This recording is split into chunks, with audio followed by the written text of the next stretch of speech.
ਛੱਲਾ ਮੈਂਡਾ ਚੀ ਢੋਲਾ ਕੋਈ ਅੰਬੀਆਂ ਨੂੰ ਬੂਰ ਪਿਆ, ਵਾਟਾਂ ਦਾ ਕੀ ਕਰੀਏ ਜਦੋਂ ਦਿਲ ਤੋਂ ਨਾ ਦੂਰ ਗਿਆ। ਹਾਏ ਵਾਟਾਂ ਦਾ ਕੀ ਕਰੀਏ ਜਦੋਂ ਦਿਲ ਤੋਂ ਨਾ ਦੂਰ ਗਿਆ। हाँ जी, पहुँच गई हाँ मैं जिथे जिथे भी मेरी आवाज़ पहुँच रही है, जिन्हें जिन्हें भी सज्जना तक, सज्जना मित्रां बेलियां सहेलियां तक मेरी आवाज़ पहुँच रही है जी। सब नू मेरा आदाब सलाम ते सत श्री अकाल। ते किने जनाब तुहाडे हाल चाल कैसे ने अहवाल, तुसीं करदे तां पए हो ना कमाल। ते आ जाओ फिर मेरे नाल करिए दिल दियां गल्लां। हाँ जी जनाब, प्रोग्राम का नाम ही है दिल दियां गल्लां, जिस विच आपां रल के करनियां ने बहुत सारियां गल्लां, खूबसूरत गल्लां, प्यारियां गल्लां, महकदियां गल्लां, सोहणियां गल्लां, अपनियां गल्लां, तुहाडियां गल्लां, मेरियां गल्लां, सांझियां गल्लां, खुशबूदार गल्लां। हाँ जी, तो ये प्रोग्राम पेश किया जाता तुहाडी नज़र मंडे टू फ्राइडे 8 बजे इंडियन स्टैंडर्ड टाइम, लैंदे पंजाब के टाइम मुताबिक 7:30 बजे। लेकिन रोज़ बनगी अलग होंदी है, रंग अलग होंदा है, माहौल अलग सिरजा जाता है, क्योंकि असी मौजू अलग रखने हैं। रोज़ का एक खास मौजू होंदा जनाब, और तुहाडियां गल्लां उस मौजू के उपर मबनी होंदियां ने। इसलिए प्रोग्राम का रंग, रोज़ का रंग, एक दिन का रंग दूसरे दिन के प्रोग्राम नालों मुख्तलिफ होंदा है। इस लिए साडा प्रोग्राम मुख्तलिफ होंदा जी, एक दिन के प्रोग्राम नालों दूसरे दिन का प्रोग्राम। आ जाओ फिर रल के करिए दिल दियां गल्लां। दस्तावेज़ मैगजीन देख रहे सारे दर्शकों नूं, ਸਰੋਤਿਆਂ ਨੂੰ मेरे वालों बहुत बहुत आदाब, सत श्री अकाल, नमस्कार ते बहुत बहुत स्वागत है जी। मेरे नाल मुलाकात होने जा रही है तो उम्मीद है मुलाकात सोहनी होएगी। मैं कदे कविता नूं नहीं सिरजिया, जदों भी कविता हुई है उसने मैनूं सिरजिया, उन्हें मेरे नाल तारुफ बेहतर तरीके नाल करवाया। ते जिहड़ी भी कला है, बेशक को कविता है, बेशक असी कुछ लिखते हैं अपने लिए लिखते हैं, पढ़न वालों लिए लिखते हैं, या फिर असी कोई होर कला नूं अपनाया होया, तो बेसिकली वो किसी भी इंसान का कैथारसिस है कि जो भी उतरदा है कागज़ के उपर, उतरदा है कैनवस के उपर, उतरदा है, वो किते ना किते साडी शख्सियत का हवाला दे रही होंदी है। वो चीज़ जे मैं हुण बोल भी रही हाँ तो मेरी शख्सियत का हवाला दे रहे हैं मेरे अल्फाज। जो भी साडे अंदर है उही बाहर निकल रहा, उन्होंने असी घड़ सकते हैं, शेप दे सकते हैं, उसनों खूबसूरत बना सकते हैं, उसनों असी लुका सकते हैं, उसके उपर परता चढ़ा सकते हैं, पर होएगा वो साडे अपने आप का हवाला ही होएगा। बचपन च पढ़ी इंग्लिश स्कूल ते जिहड़ा पंजाबी नाल या राबता हो रहा सी बाहरी दुनिया नाल, या तो फिर वो घरेलू तौर पर हुंदा तुहाडे आस पास के समाज नाल हुंदा, क्योंकि स्कूल दे विच तां अंग्रेजी स्कूल इंग्लिश हिंदी मेन हुंदी है। और मैं बहुत छोटी उम्र तो रेडियो सुनना शुरू किया सी। अच्छा, मैं वो भी गल करांगे आपां कदों होया किवें होया, लेकिन मेरे ख्याल मैं फर्स्ट स्टैंडर्ड तो बाद रेडियो सुनना शुरू करता सी। बहुत छोटा हुंदा बच्चा, ऑल इंडिया दी उर्दू सर्विस। हाँ जी बिल्कुल, ऑल इंडिया रेडियो दी उर्दू सर्विस ते, क्योंकि फिल्मी गीत आउंदे सी ज़्यादा, बच्चों नूं शौक हुंदा ते वो सुनते रहना। ते वो कदों वो लैंग्वेज आ गई, उन्हें अपनी बुनियाद बना ली, मैनूं नहीं पता लग्या। फिर उस तो बाद दे PTV असी लोग अमृतसर दे या सरहदी इलाके दे विच, बिल्कुल असी सारे लोग जिहड़े आदि सी PTV देखण दे, उहदे विच अज भी याद है लाहौर में इशा की नमाज का वक्त हो चला है, दूसरे इलाकों के रहने वाले अपने मकामी वक्त के मुताबिक नमाज इशा अदा करें। लाहौर में इशा की बिल्कुल उसकी नकल करनी, उवें बोल के देखना। अज भी देखो सारे अल्फाज मैनूं याद है, हालांकि 2 दहाके हो गए असीं नहीं देख सके है ना उन्हां चीज़ां नूं। ये चीज़ां होईयां। फिर गज़ल किते ना किते रही, म्यूजिक बहुत सुनीदा सी, कैसेट्स दे विच आपां जगजीत सिंह होरां नूं बहुत ज़्यादा सुनिया, तो वो अपने आप ही पोइट्री ते अपने आप ही इस चीज़ दा मैं इहदे नाल बिल्कुल 100% सहमत आ भी जिहड़ा अपने इलाका, क्योंकि अपना ਅੰਮ੍ਰਿਤਸਰ ਦਾ ਇਲਾਕਾ ਹੈ ਤੇ ਜਲੰਧਰ ਤੇ ਲਾਹੌਰ 2 ਹੀ ਸਟੇਸ਼ਨ ਚੱਲਦੇ ਹੁੰਦੇ ਸੀ, ਤੇ ਜਲੰਧਰ ਵਾਲਿਆਂ ਦੀਆਂ ਕੱਚ ਘਰੜ ਜਿਹੜੀਆਂ ਸਕਿੱਟਾਂ ਦੇ ਡਰਾਮੇ ਹੁੰਦੇ ਸੀਗੇ, ਮੈਂ ਬਿਲਕੁਲ ਨਹੀਂ ਝਕੂੰਗਾ ਇਹ ਗੱਲ ਕਰਦੇ ਆ, ਉਦੋਂ ਅਸੀਂ ਲਾਹੌਰ ਦੇ ਡਰਾਮੇ ਜਿਹੜੇ ਆ ਉਹਨੂੰ ਪ੍ਰੈਫਰ ਕਰਦੇ ਹਾਂ ਬਿਲਕੁਲ। ਨਾਲੇ ਜਿਹੜੇ ਅਸੀਂ ਪ੍ਰਾਈਮ ਟਾਈਮ ਵੀ ਦੇਖਦੇ ਸੀ, 8:30 ਵਜੇ ਦਾ ਟਾਈਮ ਅੰਮ੍ਰਿਤਸਰ 'ਚ 8:30 ਵਜੇ ਦਾ ਟਾਈਮ, ਜਾਂ ਫਿਰ ਜਦੋਂ ਪੰਜਾਬੀ ਸੀਰੀਅਲ 6:30-7 ਵਜੇ ਸੋਨਾ ਚਾਂਦੀ, ਅਸੀਂ ਬਹੁਤ ਛੋਟੇ ਹੁੰਦੇ ਸੀ ਤੇ ਉਦੋਂ ਸਾਰੇ ਬਾਜ਼ਾਰ ਖਾਲੀ ਹੋ ਜਾਂਦੇ ਸੀ ਅੰਮ੍ਰਿਤਸਰ ਦੇ। ਇਹ ਤਾਂ ਬਹੁਤ ਬਾਅਦ ਦੀ ਗੱਲ ਹੈ ਕਿ ਹਮ ਲੋਗ ਆਉਣਾ ਸ਼ੁਰੂ ਹੋਇਆ ਜਾਂ ਬੁਨਿਆਦ ਆਉਣਾ ਸ਼ੁਰੂ ਹੋਇਆ, ਤੇ ਫਿਰ ਅਸੀਂ ਕਿਤੇ ਨਾ ਕਿਤੇ ਥੋੜਾ ਬਹੁਤ ਉਹ ਦੇਖਿਆ, ਪਰ ਫਿਰ ਵੀ ਕਦੇ ਵੀ ਪੀਟੀਵੀ ਦਾ ਸੀਰੀਅਲ ਦੇਖ ਕੇ ਉਹ ਨਹੀਂ ਸੀ ਦੇਖਦੇ ਹੁੰਦੇ, ਖਾਸ ਤੌਰ ਤੇ ਇਸ ਇਲਾਕੇ ਦੇ ਲੋਕ। ਬਾਕੀਆਂ ਦਾ ਮੈਨੂੰ ਨਹੀਂ ਪਤਾ, ਮੈਂ ਕਹਿ ਨਹੀਂ ਸਕਦੀ, ਕਿਉਂਕਿ ਉਹਨਾਂ ਦੀ ਪਹੁੰਚ ਹੀ ਨਹੀਂ ਸੀ ਹੁੰਦੀ ਨਾ, ਉਹਨਾਂ ਕੋਲ ਟਰਾਂਸਮਿਸ਼ਨ ਹੀ ਨਹੀਂ ਸੀ ਪਹੁੰਚਦੀ। ਮੇਰੇ ਲਈ ਬੜਾ ਬੈਨੀਫਿਟ ਹੈ, ਕਿਉਂਕਿ ਜਿਹੜੇ ਮੇਰੇ ਪੇਰੈਂਟਸ ਦੇ ਰੂਟਸ ਨੇ ਨਾ, ਉਹ ਮਾਲਵੇ 'ਚ ਹੈ। ਮੇਰੇ ਮਦਰ ਵੀ ਮਾਲਵੇ ਤੋਂ ਤੇ ਮੇਰੇ ਫਾਦਰ ਵੀ ਮਾਲਵੇ ਤੋਂ। ਉਹ ਆਪਣੀ ਜੌਬ ਕਰਕੇ ਅੰਮ੍ਰਿਤਸਰ ਆ ਕੇ ਟਿਕ ਗਏ, ਕਿਉਂਕਿ ਮੇਰੇ ਫਾਦਰ ਪ੍ਰੋਫੈਸਰ ਸਨ textile institute, Punjab textile institute ਦੇ ਵਿੱਚ, ਇੱਥੇ ਅੰਮ੍ਰਿਤਸਰ। ਬਿਲਕੁਲ।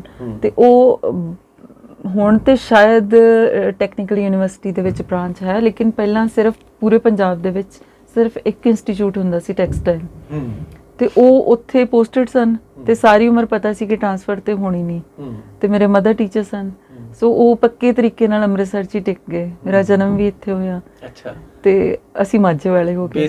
ਲੇਕਿਨ ਮੇਰੀ ਮਦਰ ਨੇ ਆਪਣੀ ਉਮਰ ਦਾ ਤਵੀਲ ਅਰਸਾ ਜਿਹੜਾ ਅੰਮ੍ਰਿਤਸਰ 'ਚ ਗੁਜ਼ਾਰ ਕੇ ਵੀ ਘਰ 'ਚ ਉਹ ਮਲਵਈ ਬੋਲੀ ਬੋਲਦੇ ਸੀ, ਸੋ ਮੈਨੂੰ ਮਲਵਈ ਵੀ ਪੂਰੀ ਸਮਝ ਲੱਗਦੀ ਹੈ। ਤੇ ਮਾਝੇ ਵਾਲੀ ਜਿਹੜੀ ਪੇਂਡੂ ਲੈਂਗੁਏਜ ਹੈ, ਉਹ ਕਿਉਂਕਿ ਉਸ ਤੋਂ ਬਾਅਦ ਜੌਬ ਦੇ ਕਰਕੇ ਫੀਲਡ ਜੌਬ ਹੋ ਗਈ, ਉਹ ਪੇਂਡੂ ਲੈਂਗੁਏਜ ਨਾਲ ਵਾਹ ਉਦੋਂ ਪਿਆ। ਤੇ ਸ਼ਹਿਰੀ ਲੈਂਗੁਏਜ ਤਾਂ ਜਿਹੜੀ ਹੈਗੀ ਹੋਈ ਅੰਮ੍ਰਿਤਸਰ ਦੀ ਹੈ ਨਾ, ਬੋਲਦੇ ਆਪਾਂ, ਲੇਕਿਨ ਅਸੀਂ ਕਲਾਕਾਰ ਹੋਣ ਦੇ ਨਾਤੇ ਥੋੜਾ ਜਿਹਾ ਜ਼ਿਆਦਾ ਧਿਆਨ ਰੱਖੀਦਾ ਹੈ ਕਿ ਉਹਦੇ ਵਿੱਚ ਟੱਚ ਜਿਹੜਾ ਬੇਸਿਕਲੀ ਕਿਤਾਬੀ ਹੋਵੇ ਨਾ, ਉਹਦਾ ਸਹੀ ਪ੍ਰੋਨੰਸੀਏਸ਼ਨ ਹੋਵੇ, ਉਹਨੂੰ ਅਸੀਂ ਡਿਆਂ ਵਾਂ ਜਾਂਦਾ ਵਾਂ ਕਰਨਾ ਵਾਂ।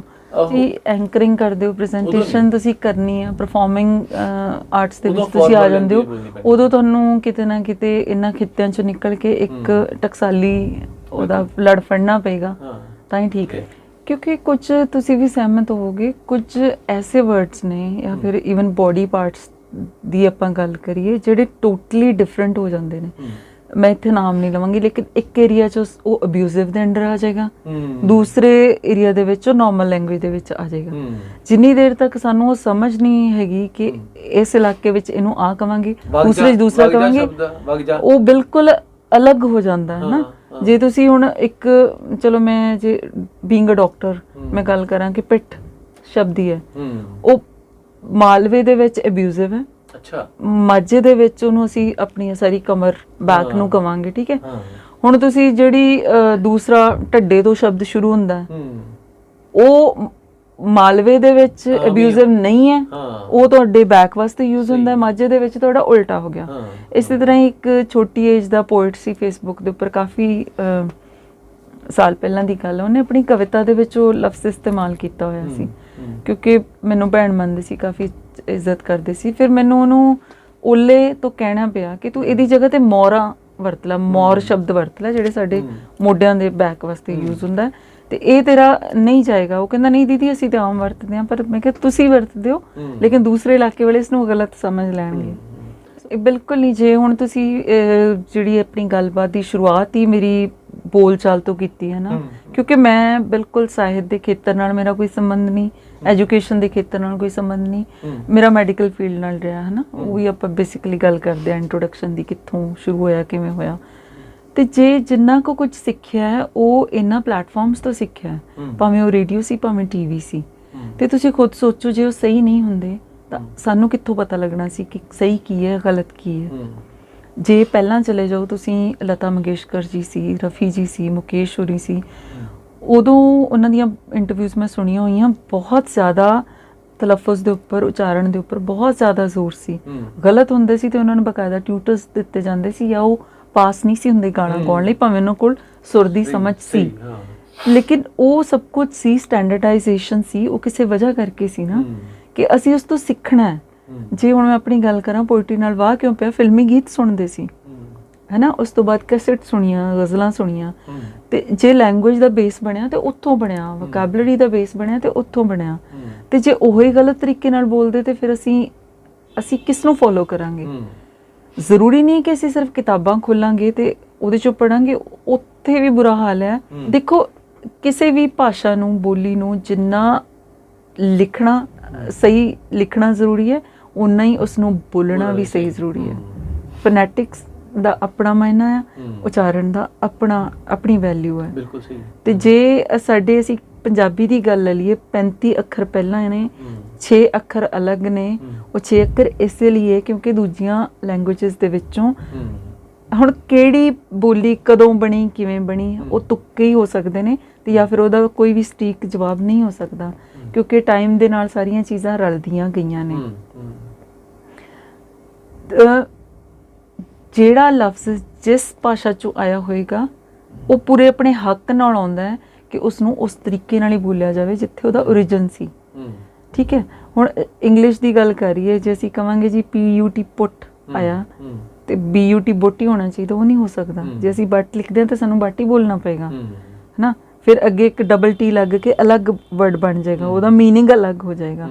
ਇਸੇ ਤਰੀਕੇ ਨਾਲ ਹੀ ਜਿੱਥੇ ਜੋ ਜਿਸ ਤਰ੍ਹਾਂ ਆਉਂਦਾ ਹੈ, ਜੇ 35 ਅੱਖਰ ਬਣੇ ਨੇ, ਜੋ ਨਾਣਾ ਅਲੱਗ ਬਣਿਆ ਤਾਂ ਉਹਦਾ ਉਹ ਹੱਕ ਪੂਰਾ ਰੱਖਦਾ ਕਿ ਉਹਨੂੰ ਉਚਾਰਿਆ ਵੀ ਸਹੀ ਜਾਵੇ, ਉਹਨੂੰ ਨੰਨੇ ਨਾਲੋਂ ਅਲੱਗ ਉਚਾਰਿਆ ਜਾਵੇ।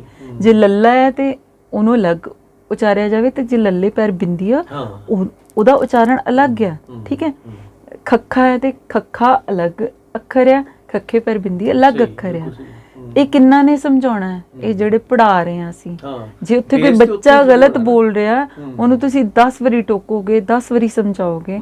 ਸਾਡੇ ਆਪਣੇ ਬੱਚੇ ਆ ਨਾ, ਉਹ ਕੁਝ ਗਲਤ ਬੋਲ ਰਿਹਾ, ਪੋਇਮ ਗਲਤ ਬੋਲ ਰਿਹਾ, ਤੇ ਅਸੀਂ ਆਪਣੇ ਬੱਚਿਆਂ ਨੂੰ ਮਨਾ ਕਰਦੇ ਆ ਨਾ, ਸਮਝਾਉਂਦੇ ਆ ਨਾ ਕਿ ਇਸ ਤਰ੍ਹਾਂ ਨਹੀਂ, ਇਸ ਤਰ੍ਹਾਂ ਜੀ ਕਹਿ ਕੇ ਗੱਲ ਕਰਨੀ ਆ, ਥੈਂਕ ਯੂ ਕਹਿਣਾ, ਐਟੀਕੇਟ ਦਾ ਧਿਆਨ ਰੱਖਣਾ। ਤੇ ਫਿਰ ਜਿਹੜੇ ਬੱਚੇ ਸਾਡੇ ਕੋਲ ਪੜ੍ਹਦੇ ਆ, ਅਸੀਂ ਉਹਨਾਂ ਨੂੰ ਮੁੱਢ ਤੋਂ ਹੀ ਟੋਕਣਾ ਸ਼ੁਰੂ ਕਰਾਂਗੇ। ਫਿਰ ਉਹ ਭਾਵੇਂ ਕਾਲਜ ਲੈਵਲ ਤੇ ਜਾਂਦੇ ਆ, ਯੂਨੀਵਰਸਿਟੀ ਲੈਵਲ ਤੇ ਜਾਂਦੇ ਆ, ਸਭ ਤੋਂ ਵੱਡਾ ਫਰਜ਼ ਤੇ ਫਿਰ ਉਹਨਾਂ ਅਧਿਆਪਕਾਂ ਦਾ ਹੋ ਗਿਆ। ਦੇਖੋ, ਅਸੀਂ ਕਹਿੰਦੇ ਕਿ ਅਸੀਂ ਆਪਣੇ ਆਲੇ ਦੁਆਲੇ ਤੋਂ ਸਿੱਖਦੇ ਹਾਂ। ਆਲੇ ਦੁਆਲੇ ਤੇ ਹੋ ਸਕਦਾ ਜੱਦੀ ਪੁਸ਼ਤੀ ਗਲਤ ਬੋਲਿਆ ਜਾ ਰਿਹਾ ਸੀ, ਠੀਕ ਹੈ, ਤੇ ਜੇ ਸਾਡੇ ਸਾਹਮਣੇ ਕਿਤਾਬ ਪੜ੍ਹੀ ਪਈ ਹੈ ਤੇ ਸਾਨੂੰ ਪਤਾ ਵੀ ਇਹਦੇ 'ਚ ਫਰਕ ਆਏਗਾ, ਤੇ ਫਿਰ ਅਸੀਂ ਉਹ ਪੜ੍ਹ ਕੇ ਸਹੀ ਉਚਾਰਨ ਸ਼ੁਰੂ ਕਰਾਂਗੇ। ਉਹ ਵਿਦ ਪ੍ਰੈਕਟਿਸ ਹੋਏਗਾ ਤੇ ਅਸੀਂ ਕਰ ਸਕਦੇ ਹਾਂ, ਕੋਈ ਇਹਦੇ 'ਚ ਵੱਡੀ ਗੱਲ ਨਹੀਂ ਹੈ। ਹੁਣ ਜੇ ਮੈਂ ਆਪਣੀ ਗੱਲ ਕਰਾਂ, ਮੈਂ ਹੁਣੇ ਦੱਸ ਕੇ ਹਟੀ ਹਾਂ ਕਿ ਮੇਰੇ ਮਾਤਾ ਜੀ ਮਲਵਈ ਬੋਲੀ ਬੋਲਦੇ ਰਹੇ। ਬੇਸ਼ੱਕ ਉਹ ਪੰਜਾਬੀ ਦੀ MA ਸੀ, ਪਰ ਉਹਨਾਂ ਦੀ ਬੋਲਚਾਲ ਦੀ ਬੋਲੀ ਦੇ ਵਿੱਚ ਹਮੇਸ਼ਾ ਵਾਵਾ ਬੱਬਾ ਹੋ ਕੇ ਆਉਂਦਾ ਸੀ। 20 ਕੁੜੀਆਂ ਨੇ ਮੇਰੀ ਕਲਾਸ 'ਚ, ਹੈ ਨਾ, ਪਰ ਮੈਂ ਤਾਂ ਨਹੀਂ ਨਾ ਬੋਲਿਆ। ਆਈ ਵਾਸ ਕੌਨਸ਼ੀਅਸ ਅਬਾਊਟ ਦੈਟ, ਕਿਉਂਕਿ ਜੇ ਮੈਂ ਇੱਧਰ ਪਰਫਾਰਮਿੰਗ ਆਰਟਸ ਵੱਲ ਆਉਣਾ ਤਾਂ ਮੈਨੂੰ ਵਾਵੇ ਨੂੰ ਵਾਵਾ ਬੋਲਣਾ ਹੀ ਪੈਣਾ। ਮੇਰੇ ਕੋਲ ਕੋਈ ਐਸਕੇਪ ਨਹੀਂ ਹੈ, ਮੇਰੇ ਕੋਲ ਕੋਈ ਐਕਸਕਿਊਜ਼ ਨਹੀਂ ਹੈ। ਇਹਦੇ 'ਚ ਮੈਨੂੰ ਕੋਈ ਝਿਜਕ ਨਹੀਂ ਕਿ ਮੈਂ ਖਾਸ ਇੱਕ ਇਲਾਕੇ 'ਚ ਰਹਿ ਕੇ ਆਈ ਹਾਂ, ਹੁਣ ਮਾਲਵੇ ਦੇ, ਬੜਾ ਤਕੜਾ ਰੇਡੀਓ ਹੈ, ਬੜਾ ਇਲਾਕੇ 'ਚ ਮਸ਼ਹੂਰ ਹੈ, ਪਰ 90% ਪ੍ਰੈਜ਼ੈਂਟਰਸ ਅੱਜ ਦੇ ਦਿਨ, ਅੱਜ ਦੇ ਦਿਨ ਤੁਸੀਂ ਸੁਣੋਗੇ, ਅੱਜ ਦੇ ਦਿਨ ਤੁਸੀਂ ਸੁਣੋਗੇ ਭੈਣਾਂ ਦਾ ਪ੍ਰੋਗਰਾਮ ਦੇ ਵਿੱਚ ਭੈਣ ਆਉਣਗੇ ਨਾ, ਤਾਂ ਇਹਦੇ ਵਿੱਚ ਅੱਜ ਤਾਂ ਸਾਨੂੰ ਬਹੁਤ ਕਲੀਅਰ ਹੋਣਾ ਚਾਹੀਦਾ ਕਿ ਅੱਜ ਨਹੀਂ ਹੈ, ਅੱਜ ਹੈ, ਪਰ ਜੇ ਦੱਸੋਗੇ ਵੀ ਤਾਂ ਸਮਝ ਨਹੀਂ ਆਏਗਾ ਕਿ ਅਸੀਂ ਕੀ ਟੋਕ ਰਹੇ ਹਾਂ। ਨਹੀਂ, ਇਹ ਫਿਰ ਸਾਡੇ ਜਿਹੜੇ ਡਾਇਰੈਕਟਰਸ ਨੇ ਉਹਨਾਂ ਦੇ ਵਿੱਚ ਘਾਟ ਆ ਨਾ, ਉਹਨਾਂ ਨੂੰ ਜੇ ਕਿਹਾ ਜਾਵੇ ਉਹ ਕਹਿੰਦੇ ਕਿਹਨੂੰ ਰੋਕੋਗੇ, ਸਭ ਦਾ ਇਹ ਹਾਲ ਹੈ। ਬੇੜਾ ਗਰਕ ਹੋ ਗਿਆ, ਇਹ ਤਾਂ ਸਾਰੀ ਲੈਂਗੁਏਜ ਬੇੜਾ। ਹੁਣ ਇੱਕ ਰੇਡੀਓ ਹੁੰਦਾ ਆ ਜਿਹਦੇ ਉੱਤੇ ਪ੍ਰੋਨੰਸੀਏਸ਼ਨ ਅਸੀਂ ਉਹਨੂੰ ਸਟੈਂਡਰਡ ਪ੍ਰੋਨੰਸੀਏਸ਼ਨ, ਉਹਨੂੰ ਤੁਸੀਂ ਬਿਲਕੁਲ, ਉਹਨੂੰ ਤੁਸੀਂ ਦੂਸਰਿਆਂ ਨੂੰ ਕੀ ਸਿਖਾਓਗੇ? ਹਾਂ, ਜਿੱਦਾਂ ਰੇਡੀਓ ਦਾ ਟਾਈਮ ਐਕੂਰੇਟ ਹੁੰਦਾ ਨਾ, ਇਦਾਂ ਹੀ ਪ੍ਰੋਨੰਸੀਏਸ਼ਨ ਜਿਹੜੀ ਹੁਣ ਤੁਸੀਂ ਨਾਣੇ ਨੂੰ 10 ਵਾਰ ਇੱਕੋ ਸੈਂਟੈਂਸ ਦੇ ਵਿੱਚ ਨੰਨਾ ਬੋਲੀ ਜਾਵੇ, ਭੈਣਾ, ਭੈਣ ਜੀ ਆਣਗੇ ਜਾਣਗੇ, ਹੈ ਨਾ, ਤੇ ਉਹ ਤੁਹਾਨੂੰ ਪਤਾ ਹੀ ਨਹੀਂ ਹੈ ਕਿ ਨਾਣਾ ਬੋਲਣਾ ਉਹਦੇ ਵਿੱਚ। ਈਵਨ ਰਾਈਟਰਸ, ਕਵੀ ਸਟੇਜ ਤੇ ਬੋਲ ਰਹੇ ਹੁੰਦੇ, ਬੜੀ ਸੋਹਣੀ ਕਵਿਤਾ ਹੁੰਦੀ ਹੈ, ਜਿੱਥੇ ਆ ਕੇ ਉਹ ਨਾਣਾ ਵੀ ਨਹੀਂ ਬੋਲ ਸਕਦੇ ਨਾ। ਇੱਕ ਹਿੰਦੀ ਦਾ ਲਫ਼ਜ਼ ਹੈ ਖਿੰਨ ਹੋ ਜਾਂਦੀ ਹਾਂ, ਮੈਂ ਹੋ ਜਾਂਦੀ ਹਾਂ, ਮੈਨੂੰ ਨਹੀਂ ਪਤਾ ਬਾਕੀਆਂ ਦੀ, ਮੇਰਾ ਉਸੇ ਵਕਤ ਉੱਥੋਂ ਇੰਟਰਸਟ ਖਤਮ ਹੋ ਜਾਂਦਾ ਹੈ। ਮੈਂ ਬਹੁਤ ਸਾਰੇ ਚੈਨਲਸ ਹੈ, ਕਈ ਵਾਰੀ ਹੁੰਦਾ ਕਿ ਕੰਟੈਂਟ ਬੜਾ ਸੋਹਣਾ ਹੈ, ਤੁਸੀਂ ਸੁਣ ਸਕਦੇ ਹੋ, ਹੈ ਨਾ, ਸੁਣਨਾ ਚਾਹੀਦਾ ਬਲਕਿ, ਪਰ ਜਦੋਂ ਲੱਗਦਾ ਕਿ ਬੇਸਿਕਸ ਹੀ ਜਿੱਥੇ ਆ ਕੇ ਅਸੀਂ ਗੜਬੜ ਕਰ ਰਹੇ ਹਾਂ, ਪਰ ਅਸੀਂ ਲਗਾਤਾਰ, ਤੁਸੀਂ ਦੇਖ ਰਹੇ ਹੋ ਲਗਾਤਾਰ ਹੋ ਰਿਹਾ, ਕੋਈ ਸਕ੍ਰਿਪਟ ਨਹੀਂ ਉੱਥੇ, ਫਿਰ ਤੁਹਾਡਾ ਜਿਹੜਾ ਬੋਲਣ ਦਾ ਸਟਾਈਲ ਹੈ, ਸਟਾਈਲ ਤੇ ਚਲੋ ਅਲੱਗ ਗੱਲ ਹੈ, ਜਿਹੜਾ ਕੁਝ ਤੁਸੀਂ ਬੋਲ ਰਹੇ ਹੋ ਹੀ ਸਹੀ ਨਹੀਂ ਬੋਲ ਰਹੇ, ਤਾਂ ਉਹ ਮੈਂ ਉੱਥੇ ਛੱਡ ਦਿੰਦੀ ਹਾਂ। ਕਿਉਂਕਿ ਇਹ ਕਿੰਨਾ ਨਹੀਂ ਕਿਹਾ ਮੈਨੂੰ ਨਹੀਂ ਪਤਾ, ਲੇਕਿਨ ਕੋਟ ਹੈ ਕਿ ਜੇ ਤੁਸੀਂ ਖੁਦ ਇਸ ਫੀਲਡ ਦੇ ਵਿੱਚੋਂ, ਤੇ ਤੁਸੀਂ ਬਿਲਕੁਲ ਉਸ ਚੀਜ਼ ਨੂੰ ਨਾ ਸੁਣੋ ਜਿਹੜੀ ਕਿ ਗਲਤ ਹੈ ਇੱਕ ਮਿਆਰੀ ਕਰਨ ਤੋਂ। ਮੈਂ ਇਹ ਨਹੀਂ ਕਹਿੰਦੀ ਫਿਰ ਕੰਨਾਂ ਨੂੰ ਹੱਥ ਲੱਗੇ ਨੇ ਕਿ ਮੈਂ ਬਹੁਤ ਸਹੀ ਕਰ ਰਹੀ ਹਾਂ, ਮੈਂ ਹੁਣੇ ਗੱਲ ਕੀਤੀ ਕਿ ਮੈਂ ਆਪਣੇ ਬੱਚੇ ਤੋਂ ਵੀ ਸਿੱਖਦੀ ਹਾਂ, ਔਰ ਹਮੇਸ਼ਾ ਤਿਆਰ ਰਹਿੰਦੀ ਹਾਂ ਕਿ ਕੋਈ ਕੁਝ ਸਿਖਾਵੇ, ਕੋਈ ਟੋਕੇ, ਕੋਈ ਸਮਝਾਵੇ, ਸਹੀ ਦੱਸੇ, ਅਸੀਂ ਸਿੱਖਣ ਲਈ ਤਿਆਰ ਹਾਂ। ਪਰ ਜਿੱਥੇ ਸਾਨੂੰ ਖੁਦ ਨੂੰ ਪਤਾ ਹੈ ਕਿ ਇਹ ਗਲਤ ਹੈ, ਉਹਨੂੰ ਕਦੇ ਨਾ ਸੁਣੋ, ਕਦੇ ਨਾ ਦੇਖੋ। ਅੱਛਾ, ਇਹ ਗੱਲਾਂ ਤੇ ਉਹਦੇ ਆਪਣੇ ਰੇਡੀਓ ਦੇ ਨਾਲ ਸੰਬੰਧਿਤ ਕੁਦਰਤੀ ਹੋ ਗਈਆਂ, ਹੈ ਨਾ। ਵੈਸੇ ਮੈਂ ਇਹ ਵੀ ਪੁੱਛਣਾ ਚਾਹੁੰਦਾ ਵੀ ਦੁਆਬਾ ਰੇਡੀਓ ਤੁਸੀਂ ਚਲਾ ਰਹੇ ਜੇ, ਉਹਦੇ ਨਾਲ ਸਾਡਾ ਇੱਧਰਲਾ ਪੰਜਾਬ ਵੀ ਜੁੜਿਆ ਆ ਤੇ ਉੱਧਰਲਾ ਪੰਜਾਬ ਵੀ ਜੁੜਿਆ ਹੈ ਨਾ। ਇੱਕ ਐਂਕਰ ਦੇ ਤੌਰ ਤੇ, ਇੱਕ ਸੰਚਾਲਕ ਦੇ ਤੌਰ ਤੇ ਕਿੱਦਾਂ ਲੱਗਦਾ ਤੁਹਾਨੂੰ? ਰੇਡੀਓ ਚਲਾਉਂਦਿਆਂ ਬੜਾ ਵਧੀਆ ਲੱਗਦਾ ਹੈ ਨਾ। ਨਹੀਂ, ਪਹਿਲਾਂ ਆਪਾਂ ਇਹ ਗੱਲ ਤੇ ਮੇਰੇ ਕੋਲ ਕੀਤੀ ਨਹੀਂ, ਰੇਡੀਓ ਸ਼ੁਰੂ ਕਿਵੇਂ ਹੋਇਆ, ਕੀ ਕਰ ਚੁੱਕੇ ਹਾਂ ਦੇ ਵਿੱਚ। ਸ਼ੁਰੂ ਕਰਦੇ ਰੇਡੀਓ ਦੇ ਨਾਲ ਨਾਤਾ ਇਸ ਤਰ੍ਹਾਂ ਬਣਿਆ ਕਿ ਬਿਹਤਰ ਹੈ ਕਿ ਆਪਾਂ ਬਚਪਨ ਤੋਂ ਫਾਰਮਲੀ ਸ਼ੁਰੂ ਹੋ ਜਾਈਏ ਕਿ ਕੀ ਕੀਤਾ, ਕਿਵੇਂ ਕੀਤਾ। ਠੀਕ ਹੈ। ਮਾਤਾ ਪਿਤਾ ਬਾਰੇ ਮੈਂ ਦੱਸਿਆ ਕਿ ਮੇਰੇ ਫਾਦਰ ਪ੍ਰੋਫੈਸਰ ਸਨ ਟੈਕਸਟਾਈਲ ਇੰਸਟੀਚਿਊਟ 'ਚ, ਔਰ ਮੇਰੇ ਮਾਤਾ ਜੀ ਟੀਚਰ ਸਨ। ਉਦੋਂ ਇਹ ਹੁੰਦਾ ਸੀ ਲੜਕੀਆਂ ਲਈ ਡਾਕਟਰੀ ਦਾ ਪੇਸ਼ਾ, ਲੜਕਿਆਂ ਲਈ ਇੰਜੀਨੀਅਰ ਬਣ ਜਾਓ, ਜਾਂ ਰਹਿ ਕੇ ਜੇ ਥੋੜਾ ਬਹੁਤ ਕਿਸੇ ਨੇ ਹੋਰ ਕੁਝ ਕਰਨਾ ਤਾਂ ਵਕੀਲ ਬਣ ਜਾਓ। ਸੋ ਉਹ 7ਵੀਂ 8ਵੀਂ ਤੋਂ ਮਾਈਂਡ 'ਚ ਸੀ ਕਿ ਜੇ ਬੱਚਾ ਚੰਗਾ ਪੜ੍ਹ ਰਿਹਾ, ਫਸਟ ਆ ਰਿਹਾ ਸਾਰੀਆਂ ਚੀਜ਼ਾਂ ਦੇ ਵਿੱਚ, ਤੇ ਇਹ ਡਾਕਟਰ ਹੀ ਬਣੇਗਾ। ਮੈਡੀਕਲ ਲੈ ਲਿਆ। ਹੁਣ ਮੈਡੀਕਲ ਦੇ ਵਿੱਚ ਬਹੁਤ ਜ਼ਿਆਦਾ ਕੱਸ ਹੁੰਦਾ ਪੜ੍ਹਾਈ ਦਾ, +1 +2 ਟਿਊਸ਼ਨਸ, ਉਹ ਪੜ੍ਹਨ ਦਾ ਬਹੁਤ ਜ਼ਿਆਦਾ ਸ਼ੌਕ ਸੀ। ਸ਼ੌਕ ਇਸ ਤਰ੍ਹਾਂ ਸੀ ਕਿ ਬਚਪਨ ਤੋਂ ਹੀ, ਪ੍ਰਾਇਮਰੀ ਲੈਵਲ ਤੋਂ ਹੀ ਨਵੀਆਂ ਕਿਤਾਬਾਂ ਲੈ ਕੇ ਆਉਣੀਆਂ, ਉਹਨਾਂ ਦੀ ਅਸੀਂ ਖੁਸ਼ਬੂ ਸੁੰਘਦੇ ਹਾਂ, ਖੋਲ੍ਹਦੇ ਹਾਂ, ਤੇ ਸਭ ਤੋਂ ਪਹਿਲਾਂ ਮੈਂ ਉਹ ਹੁੰਦਾ ਨਹੀਂ ਛੋਟਾ ਜਿੱਥੇ ਆਪਾਂ ਗੁਟਕਾ ਰੱਖੀਦਾ, ਰੇਲ ਕਹਿੰਦੇ ਉਹਨੂੰ। ਅੱਛਾ, ਉਹਦਾ ਮੈਨੂੰ ਨਾਂ ਨਹੀਂ ਪਤਾ, ਪਰ ਜਿਹੜਾ ਸਟੈਂਡ ਹੁੰਦਾ ਨਾ, ਉਹਦੇ ਉੱਤੇ ਉਹ ਰੱਖ ਲੈਣੀਆਂ ਕਿਤਾਬਾਂ ਸਜਾ ਕੇ, ਤੇ ਪੰਜਾਬੀ ਦੀ ਕਿਤਾਬ ਦੇ ਵਿੱਚੋਂ ਸਾਰੀਆਂ ਕਵਿਤਾਵਾਂ, ਐਵੇਂ ਹਿੰਦੀ, ਐਵੇਂ ਇੰਗਲਿਸ਼, ਉਹ ਰਾਗ ਲਾਪ ਲਾ ਕੇ ਜਿਹੜੀਆਂ ਵੀ ਟਿਊਨਸ ਬਣਨੀਆਂ ਉਹ ਪੜ੍ਹਨੀਆਂ। ਤੇ ਸਭ ਤੋਂ ਪਹਿਲਾਂ ਮਤਲਬ ਜਿਹੜੀ ਚੀਜ਼ ਪੜ੍ਹੀ ਜਾਂਦੀ ਸੀ ਉਹ ਕਵਿਤਾ ਹੁੰਦੀ ਸੀ, ਪਰ ਉਦੋਂ ਪਤਾ ਨਹੀਂ ਸੀ ਕਿ ਕਵਿਤਾ ਨਾਲ ਬਹੁਤ ਗੂੜਾ ਨਾਤਾ ਹੈ, ਲੇਕਿਨ ਉਹ ਬੀਜ ਪਣਪ ਰਿਹਾ ਸੀ ਕਿਤੇ ਨਾ ਕਿਤੇ। ਹਾਂਜੀ, ਲੇਕਿਨ ਉਹ ਜ਼ਾਹਿਰ ਹੋਇਆ ਜਾ ਕੇ +1 +2 'ਚ। ਤਾਂ ਮੈਂ ਤੁਹਾਨੂੰ ਦੱਸਿਆ ਮੱਤ ਮਾਰੀ ਹੁੰਦੀ, ਬਿਲਕੁਲ ਫੁਰਸਤ ਨਹੀਂ ਹੁੰਦੀ। ਹਾਂ, +2 'ਚ ਜਾ ਕੇ ਮੈਂ ਛੋਟੀ ਜਿਹੀ ਚੀਜ਼ ਇੱਕ ਲਿਖ ਲਈ ਸੀ, ਜਿੱਥੇ ਮੈਨੂੰ ਖੁਦ ਨੂੰ ਹੈਰਾਨੀ ਹੋਈ ਕਿ ਮੈਂ ਲਿਖ ਲਿਆ। ਉਹ ਵੀ ਮੈਡੀਕਲ ਸਟੂਡੈਂਟ, ਬਿਲਕੁਲ। ਲੇਕਿਨ ਉਹ ਘਰ ਡਰ ਲੱਗਦਾ ਸੀ ਕਿ ਘਰ ਸਵੀਕਾਰ ਨਹੀਂ ਕੀਤਾ ਜਾਏਗਾ। ਉਹ ਫਿਰ ਕਾਲਜ ਟਾਈਮ ਤੇ ਥੋੜਾ ਲਿਖਦੀ ਰਹੀ, ਲੇਕਿਨ ਲੁਕੋ ਕੇ, ਦਿਖਾਉਣਾ ਨਹੀਂ ਕਿਸੇ ਨੂੰ ਆਪਣਾ ਲਿਖਣਾ, ਨੋਟ ਸਾਂਭਣਾ ਵੀ ਕਿਤੇ ਨਹੀਂ। ਇੱਧਰ ਟੁਕੜਾ ਲਿਖ ਲਿਆ, ਉਹ ਲੁਕੋ ਕੇ ਇੱਥੇ ਰੱਖਤਾ, ਉਹ ਉੱਥੇ ਰੱਖਤਾ। ਫਾਈਨਲ ਈਅਰ 'ਚ ਜਦੋਂ ਅਸੀਂ ਵਿਛੜਨ ਲੱਗੇ ਹਾਂ, ਤੇ ਮੇਰੀ ਇੱਕ ਫਰੈਂਡ, ਉਹਦੀ ਸੋਲਨ ਮੈਰਿਜ ਹੋਈ ਹੈ, ਉਹਨਾਂ ਨੇ ਇੱਕ ਡਾਇਰੀ ਗਿਫਟ ਕੀਤੀ। ਡਾਇਰੀ ਦੇ, ਕਿਉਂਕਿ ਮੇਰੀ ਆਦਤ ਸੀ ਕਿ ਕਿਸੇ ਫਰੈਂਡ ਦਾ ਕੋਈ ਖਾਸ ਦਿਨ ਹੈ ਤਾਂ ਉਹਨੂੰ ਕੁਝ ਲਿਖ ਕੇ ਦਿੱਤਾ। ਬੜੀਆਂ ਸੋਹਣੀਆਂ ਕਵਿਤਾਵਾਂ, ਵਿਛੜਨ ਲੱਗਿਆ ਤਾਂ ਇਸ ਨੂੰ ਲਿਖ ਕੇ ਦਿੱਤੀ, ਉਸ ਨੂੰ ਲਿਖ ਕੇ ਦਿੱਤੀ।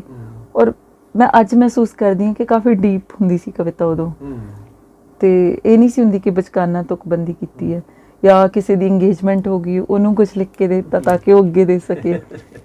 ਉਹ ਭਾਵ ਉਹਨਾਂ ਨੇ ਭਾਵ ਵਿਅਕਤ ਕਰ ਦੇਣੇ ਤੇ ਲਿਖ ਦੇਣਾ।